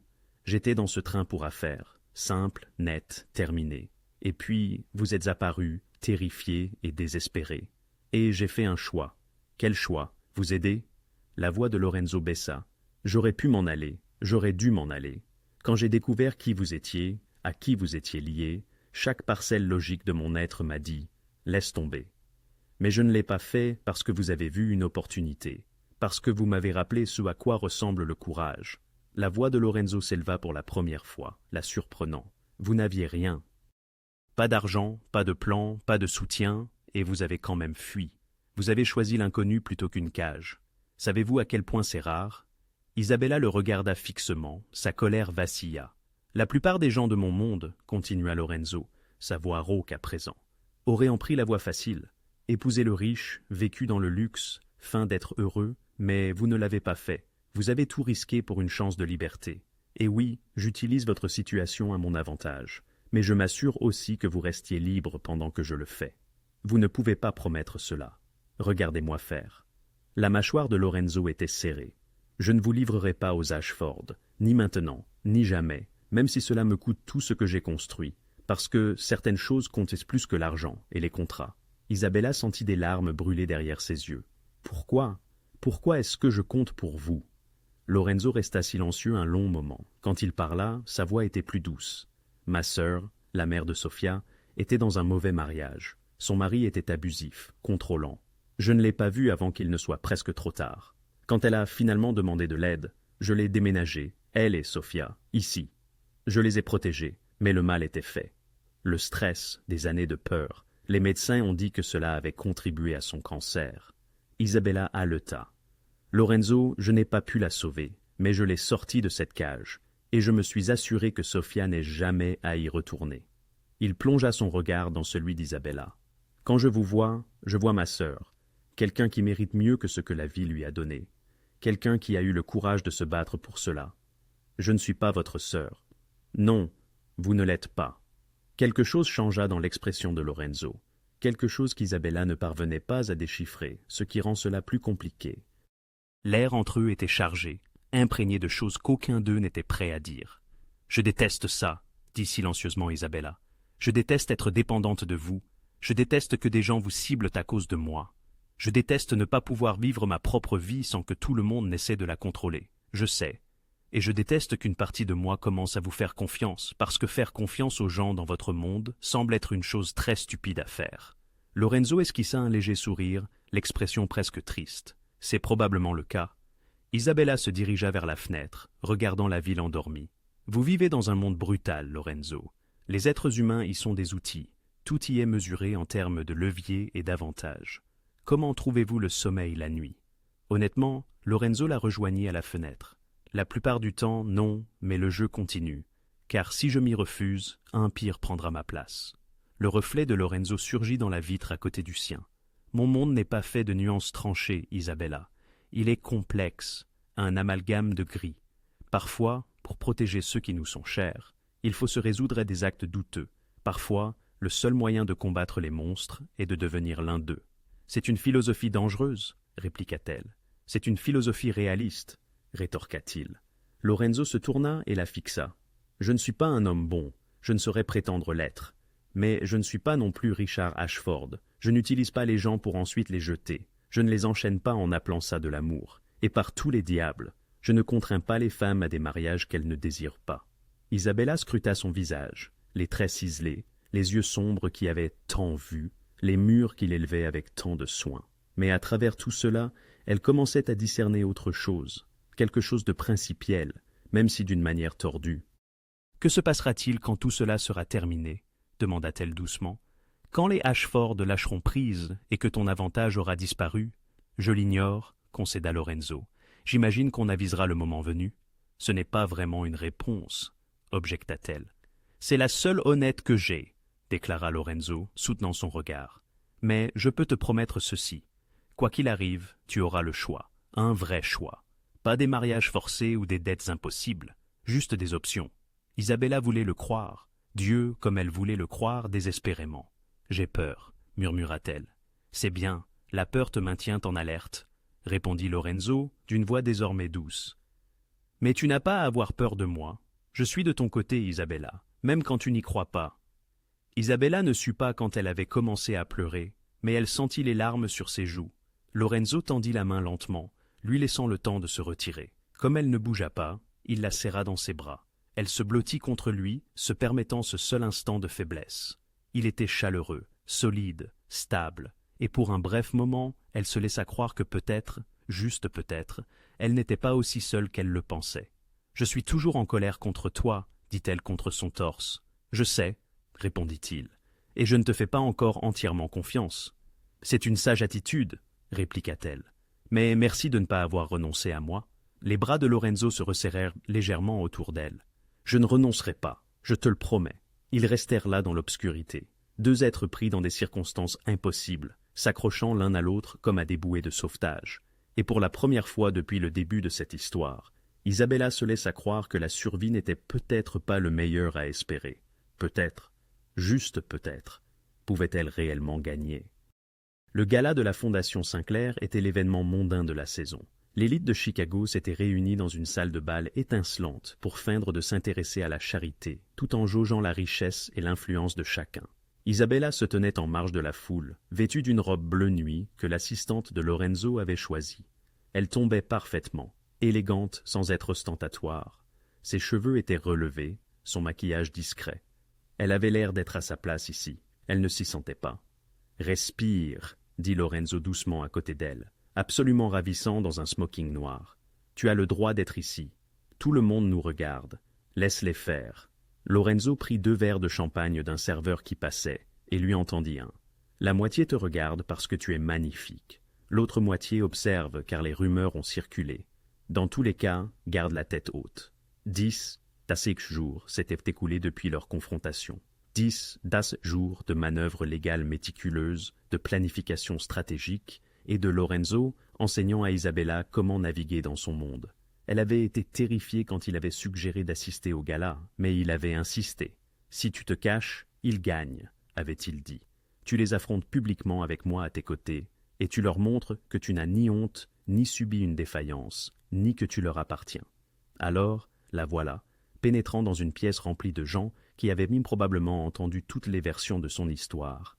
Mariée en fuite, femme instable, chercheuse d'or, selon les conteurs. « Voici Ashford », murmura Lorenzo, désignant le côté opposé de la salle de bal.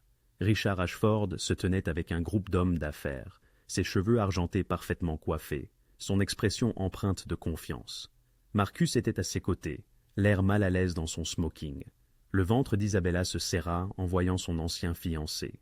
« Je ne peux pas faire ça, » murmura-t-elle. « Si, tu peux. » La main de Lorenzo se posa sur le bas de son dos, ferme et rassurante. « Tu es plus forte que tous. Il est temps de le prouver. » Ils traversèrent la foule. Isabella sentit les chuchotements les suivre comme une vague. Lorenzo la présenta à plusieurs personnes, investisseurs, partenaires commerciaux, mondains, toujours avec des involtures, comme si sa présence était la chose la plus naturelle du monde. « Isabella Marlowe », disait-il. « Elle m'aide sur un projet d'acquisition d'art. » Le mensonge était fluide, plausible.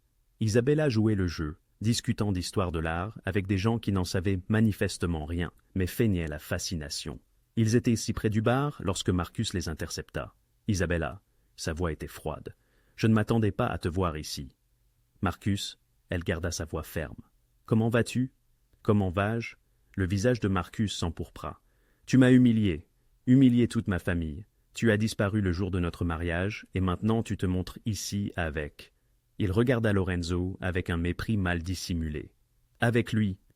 Monsieur Ashford, dit Lorenzo avec douceur, ce n'est peut-être pas l'endroit pour une scène. Ne me dites pas ce que je dois faire dans mon propre cercle social. Marcus s'approcha d'Isabella, sa voix tombant à un murmure rude. Tu nous dois, Isabella. Tu dois tout à ma famille. T'enfuir n'efface pas la dette de ton père. En fait, intervint une nouvelle voix, c'est exactement ce dont nous devons discuter. Richard Ashford était apparu, son sourire aiguisé et calculateur. Il fit un signe de tête poli à Lorenzo. « Monsieur Ducas, je vois que vous avez diverti notre mariée en fuite. Je préfère la considérer comme une invitée, » répondit Lorenzo calmement. « Quelle charité !» Richard se tourna vers Isabella, ses yeux froids malgré son ton plaisant. « Ma chère, vous avez fait grand bruit ces dernières semaines. Les gens s'inquiètent pour vous. Certains disent même que vous avez fait une dépression.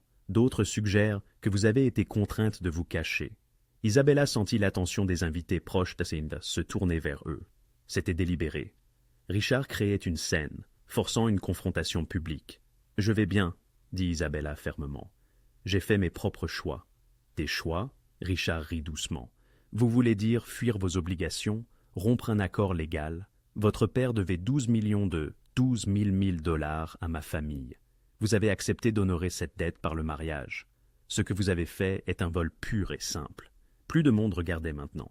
Isabella sentit son visage chauffer, la honte et la colère se livrant bataille en elle. « En fait, » intervint Lorenzo avec aisance, « les avocats d'Isabella ont des perspectives intéressantes sur cet accord. Les contrats signés sous contrainte sont rarement applicables. »« Contrainte » Marcus ricana. « On lui a donné toutes les opportunités de... » « De quoi ?»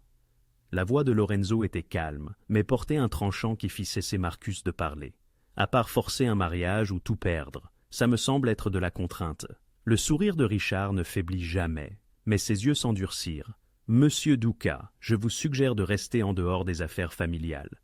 Isabella nous appartient pour régler ses obligations comme une adulte. »« Je n'appartiens à personne, » dit Isabella, retrouvant sa voix, plus forte maintenant. « Ni à votre famille, ni à Marcus.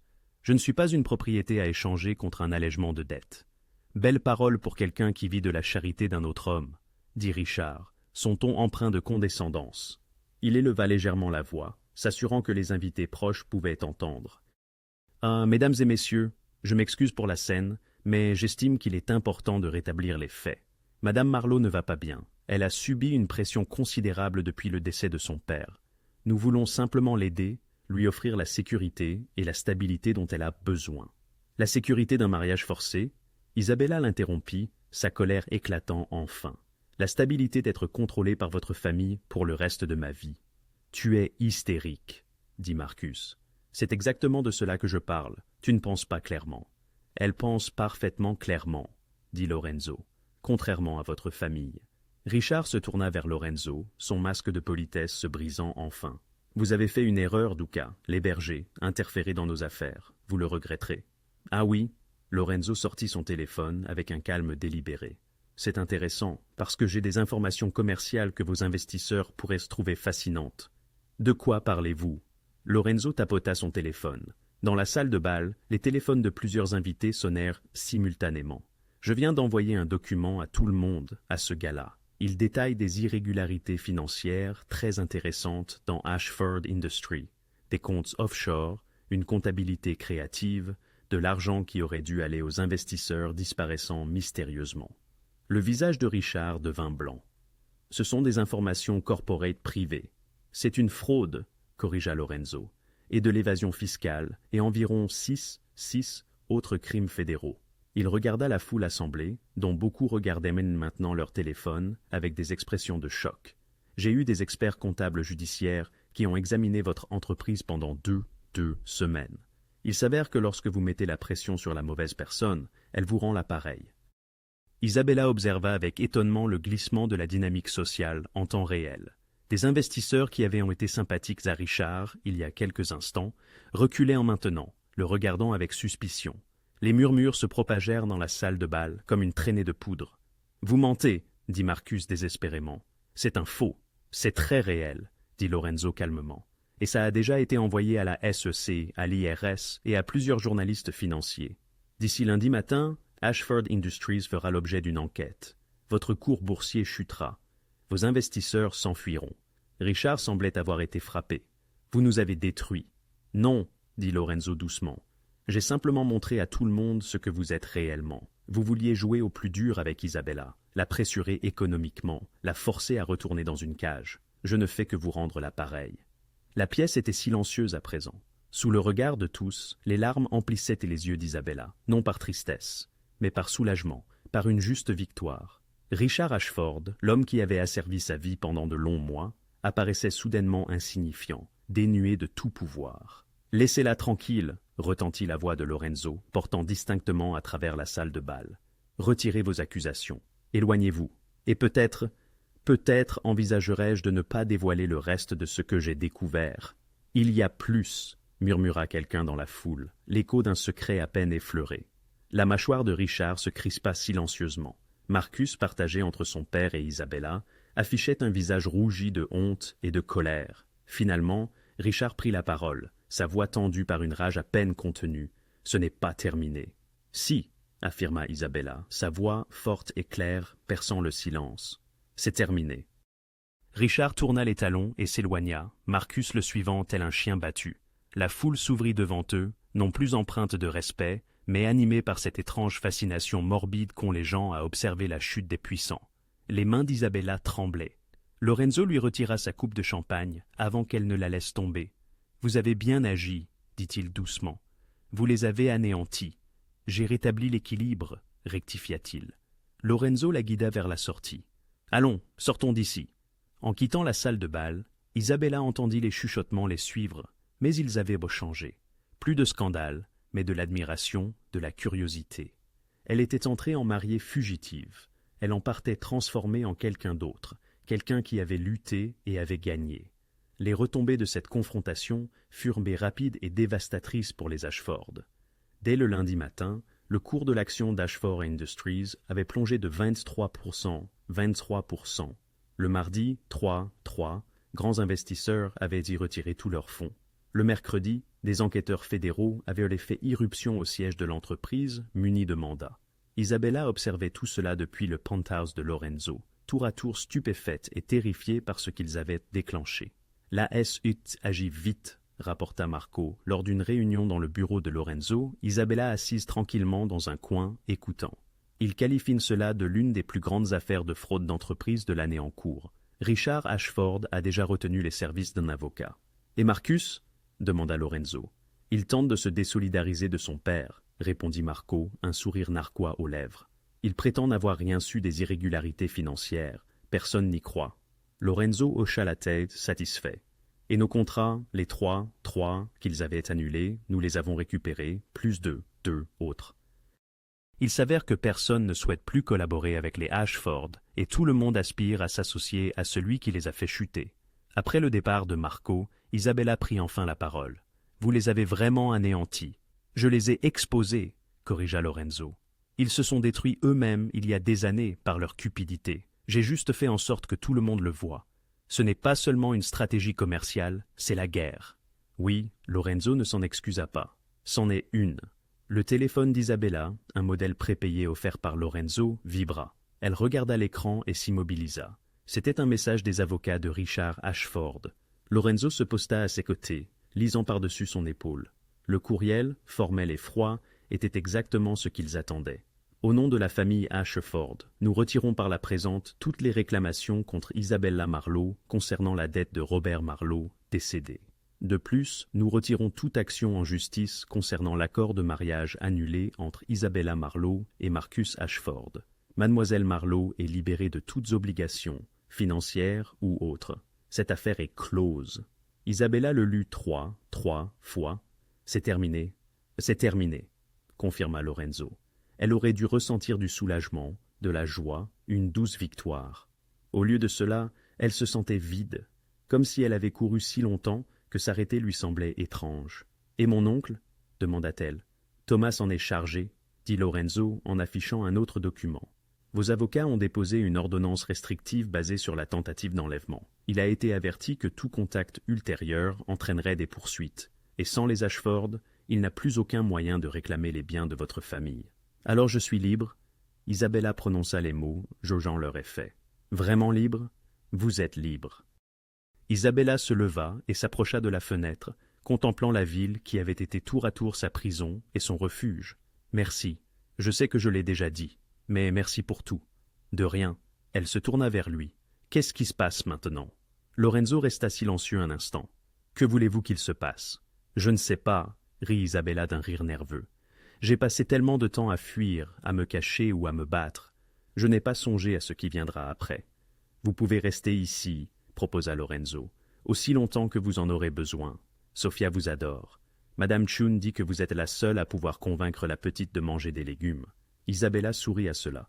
Je ne peux pas rester ici éternellement, Lorenzo. Pourquoi pas? Parce que, elle chercha ses mots, parce que c'est votre monde, votre foyer, votre vie, et j'ai besoin de trouver la mienne. Vous croyez que vous ne pouvez pas faire ça ici? Je crois que si je reste trop longtemps, je ferai partie de votre organisation, de votre monde, et je ne saurai jamais qui je suis en dehors de cela. Isabella s'approcha de lui. Vous m'avez sauvé, protégé, rendu ma liberté, mais je ne peux pas échanger une forme de dépendance contre une autre. L'expression de Lorenzo était indéchiffrable. Alors, vous partez? Je trouve mon propre chemin, corrigea Isabella. Cela ne signifie pas que je suis ingrate ou que je ne... Elle hésita, ne sachant pas comment terminer cette phrase. Ne quoi? Ne t'aime pas, avoua-t-elle doucement. Et Sofia, et même le grincheux Anthony. Mais j'ai besoin de me débrouiller seul, de construire quelque chose qui me soit propre. Lorenzo resta silencieux un long moment, puis il hocha lentement la tête. Je comprends. Vraiment? Ma sœur, dit Lorenzo doucement. Quand elle a quitté son mari, elle a voulu rester avec moi pour toujours, se cacher sous ma protection. Mais je lui ai dit la même chose. Tu dois trouver ta propre force, pas seulement emprunter la mienne. Elle m'a détesté pour ça au début, mais finalement, elle a construit une vie dont elle était fière, indépendante, forte, la sienne, même si c'était difficile. Surtout parce que c'était difficile. Lorenzo se dirigea vers son bureau et en tira un dossier. C'est pourquoi j'ai demandé à mes avocats de préparer ceci. Isabella prit le dossier, confuse. À l'intérieur se trouvaient des documents, des titres de propriété, des informations de compte, des papiers légaux. Qu'est-ce que c'est? Les biens restants de votre famille, ceux que votre oncle tentait de voler. Les avocats les ont sécurisés. Lorenzo désigna des documents spécifiques. L'entrepôt à Brooklyn, les licences d'importation que votre père détenait. Environ 2 millions de dollars de comptes recouvrables. Ce n'est pas une fortune, mais c'est un départ. Les mains d'Isabella tremblaient. Lorenzo, c'est trop. C'est à vous. Ça l'a toujours été. Je me suis juste assuré que vous le récupériez. Il sortit un autre document. Et ceci est un contrat de consultance. Plusieurs de mes entreprises légitimes ont besoin de quelqu'un avec votre expérience en art et en importation. 6 mois, bon salaire, aucune condition. Après cela, vous pourrez décider si vous voulez rester ou créer votre propre entreprise. Pourquoi faites-vous cela? Parce que la liberté sans ressources n'est pas vraiment la liberté, dit simplement Lorenzo. Il vous faut une base sur laquelle construire. Cela vous la donne. Isabella sentit les larmes lui monter aux yeux. Je ne sais pas quoi dire. Dites que vous y réfléchirez. Dites que vous envisagerez que partir ne signifie pas forcément disparaître. La voix de Lorenzo était prudente, maîtrisée. Dites que vous reviendrez dîner de temps en temps parce que Sofia serait anéantie si vous disparaissiez complètement. Juste Sofia? Demanda Isabella d'une voix douce. Lorenzo soutint son regard. Non, pas seulement Sofia. L'air entre eux était chargé de tout ce qu'ils ne disaient pas, tout ce qui était compliqué, impossible et pourtant si réel. J'ai besoin de temps, dit Isabella, pour découvrir qui je suis quand je ne fuis plus, ne me cache plus ou ne suis plus protégée. Je sais, mais je ne disparais pas, je le promets. Elle déposa le dossier et s'approcha de lui. Vous m'avez rendu ma vie, Lorenzo. Le moins que je puisse faire est de vous laisser voir ce que j'en ferai. C'est tout ce que j'obtiens. Sa voix était basse, prudente. Pour l'instant. Isabella leva la main et embrassa sa joue, la laissant un instant contre sa mâchoire. Demandez-moi à nouveau dans 6 mois, quand je serai sur mes 2 pieds. C'est long. Alors, je suppose que vous devrez être patient, sourit-elle. Et cette fois, son sourire atteignit ses yeux. J'ai cru comprendre que vous étiez très doué en stratégie et en planification à long terme. Je suis encore meilleur pour obtenir ce que je veux. Alors, prouvez-le. Isabella recula, créant de la distance entre eux, même si tout en elle désirait rester proche. Prouvez que ce n'est pas une question de contrôle, de possession ou de pouvoir. Prouvez que vous pouvez me laisser partir et croire que je reviendrai. » Lorenzo la regarda un long moment. Isabella put voir le conflit se dérouler dans ses yeux. La part de lui habituée à tout contrôler luttait contre la part qui comprenait ce dont elle avait besoin. Finalement, il hocha la tête. 6 mois. 6 mois, acquiesça Isabella. Elle quitta son bureau et alla faire ses adieux à Sofia, qui pleura et fit promettre à Isabella de lui rendre visite chaque semaine. Madame Chun lui prépara suffisamment de nourriture pour une semaine. Même Anthony lui serra la main à contre-cœur et lui dit qu'elle avait de bons instincts pour quelqu'un qui n'avait pas grandi dans ce milieu. Lorenzo demanda à Vincent de la conduire à un appartement meublé, modeste, sûr, le sien.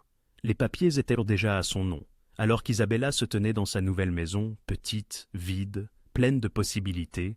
Elle ressentit quelque chose qu'elle n'avait pas éprouvé depuis des mois, de l'espoir, non pas parce que quelqu'un l'avait sauvée, mais parce qu'elle avait contribué à se sauver elle-même.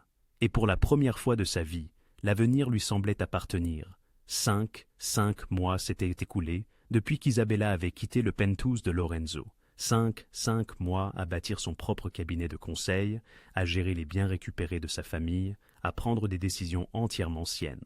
Elle avait embauché trois employés, décroché 4 cadres, clients majeurs et déménagé dans un appartement plus spacieux qu'elle avait décoré elle-même. Elle avait dîné avec Sofia tous les dimanches, enseignant à la petite fille la peinture et écoutant ses récits scolaires.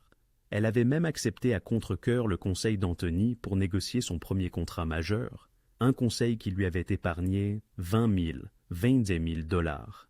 Et elle avait vu Lorenzo pas souvent, pas autant que ce qu'une partie d'elle désirait, mais suffisamment pour savoir que ce qu'elle ressentait pour lui n'avait pas été altéré par la distance. Si quelque chose n'avait pas changé, c'était bien la force de leur lien. Ce soir-là, Isabella se tenait sur le quai de la gare, l'endroit exact où tout avait commencé. La même nuit vide, les mêmes néons bourdonnants illuminant la Seine, le même panneau d'affichage scintillant de destination lointaine, et pourtant, tout le reste était étrangement différent. Elle ne portait plus la robe de mariée dissimulée sous son manteau, elle ne fuyait plus, la peur ne l'habitait plus, désormais, elle choisissait. « Je me demandais si tu viendrais vraiment ici. » Isabella se retourna et vit Lorenzo s'approcher, les mains enfoncées dans les poches de son jean sombre et de son blouson de cuir, une tenue bien éloignée de ses habituels costumes. Il paraissait rajeuni, moins sur la défensive. « Tu as eu mon message, » dit-elle. Un texto sibyllin. « Rendez-vous à la gare, minuit. Comment aurais-je pu résister ?» Lorenzo s'arrêta à quelques pas, scrutant son visage. « Tu as bonne mine, heureuse ?»« Oui, je le suis. » Et elle le pensait sincèrement. « Les affaires marchent très bien. J'ai décroché un contrat avec un musée à Boston pour une collection sur la Renaissance italienne. 6 chiffres. J'ai entendu Anthony en parler. Il a fait semblant de ne pas être impressionné, ce qui veut dire qu'il l'était énormément. » Isabella sourit. « Comment va Sofia? Tu lui manques? Elle m'a fait promettre de te demander quand tu reviendrais dîner. Ce dimanche? Je ne le manquerai pour rien au monde. Et toi? Demanda Lorenzo doucement. Qu'est-ce qui te manque? Isabella retint son souffle. Le moment qu'elle avait préparé depuis 5 mois était enfin là. Beaucoup de choses. La cuisine de Madame Chen, le rire de Sofia, la vue depuis ton penthouse. Elle marqua une pause. Toi? Lorenzo fit un pas de plus. Cela fait 5 mois, 2 semaines et 3 jours. Mais qui compte après tout? Toi, chaque instant. Sa voix était rauque. Tu m'as demandé de prouver que je pouvais te laisser partir, que je pouvais avoir confiance en ton retour. Cela a été la chose la plus difficile que j'ai jamais faite. Plus difficile que d'anéantir les Ashford. Infiniment plus difficile. Lorenzo se rapprocha encore. Au moins, avec eux, je pouvais agir, me battre, élaborer une stratégie. Avec toi, tout ce que je pouvais faire, c'était attendre et espérer que ce que nous avions était suffisamment réel pour survivre à la distance. « Mais c'était réel, » dit Isabella doucement. « C'est réel, mais j'avais besoin de savoir que je pouvais me débrouiller seule, que je te choisissais parce que j'en avais envie, et non par nécessité. Et maintenant, je sais qui je suis sans toi. » Isabella franchit la distance restante entre eux, ce qui signifie que je peux enfin savoir qui je suis avec toi. La main de Lorenzo vint caresser son visage, son pouce effleurant sa joue. « Tu es sûr? Parce que mon monde est compliqué, dangereux, teinté de gris d'une manière qui pourrait ne jamais être complètement pure. Je sais ce qu'est ton monde, j'y ai vécu. Isabella couvrit sa main de la sienne. Mais j'ai aussi vu ce que tu es, protecteur, loyal, quelqu'un qui tient ses promesses et se bat pour les gens qui lui sont chers, quelqu'un qui m'a laissé partir quand je l'ai demandé, même si cela t'a coûté cher. Cela m'a tout coûté, admit Lorenzo. Ces derniers mois sans toi étaient nécessaires, acheva Isabella pour eux deux. Mais ils sont finis maintenant. Un train entra en gare, le même trajet de nuit vers Chicago. Les portes s'ouvrirent, attendant. Isabella jeta un œil au train, puis se tourna vers Lorenzo. La dernière fois que j'étais ici, je fuyais une vie dont je ne voulais pas, vers un inconnu qui me terrifiait. Je suis monté dans ce train par désespoir, et maintenant, je suis exactement là où je veux être. Isabella enlaça ses bras autour de son cou. Je ne fuis plus, Lorenzo. Je suis choisi. Je te choisis. Nous. Les bras de Lorenzo se refermèrent autour de sa taille, la serrant tout près. Tu es sûr? Parce qu'une fois que tu auras choisi ça, je ne te laisserai plus jamais partir. Tant mieux, dit Isabella, parce que je ne compte aller nulle part. Il l'embrassa ensuite, doucement et lentement, un baiser empreint de 5 mois d'attente, imprégné de tout ce qu'ils avaient à traverser. La peur, les disputes, les jeux stratégiques qui étaient devenus quelque chose de bien réel. Les portes du train se refermèrent, le moteur fredonna, et il quitta le quai, s'éloignant vers Chicago sans eux. Quand ils se séparèrent enfin, Lorenzo posa son front contre le sien. « Je t'aime. J'ai essayé de ne pas le dire, d'essayer de te laisser de l'espace, mais je t'aime. »« Je sais, » sourit Isabella. « Je le sais depuis un moment. Probablement depuis que tu m'as rendu les biens de ma famille, sans rien demander en retour. J'aurais dû le dire à ce moment-là. Non, le moment devait être le bon. Je devais être prête à l'entendre. » Isabella l'embrassa à nouveau, bref et doux. « Je t'aime aussi. Même si tu es autoritaire et surprotecteur, et que tu vis dans un monde moralement ambigu qui me fait encore parfois peur. Je peux travailler sur l'aspect autoritaire. Ne t'avise pas. Sofia a besoin de quelqu'un pour lui faire manger des légumes. » Lorenzo rit. Ce rire était riche et sincère. « Alors, que se passe-t-il maintenant? » « Maintenant, Isabella prit sa main. « Maintenant, nous rentrons à la maison. Nous dînons dimanche avec Sofia. Nous construisons quelque chose ensemble. Peut-être un partenariat commercial. Peut-être quelque chose de plus intime. Nous découvrirons au fur et à mesure. Ce n'est pas vraiment un plan. J'apprends que les meilleures choses de la vie ne viennent pas des plans. » Isabella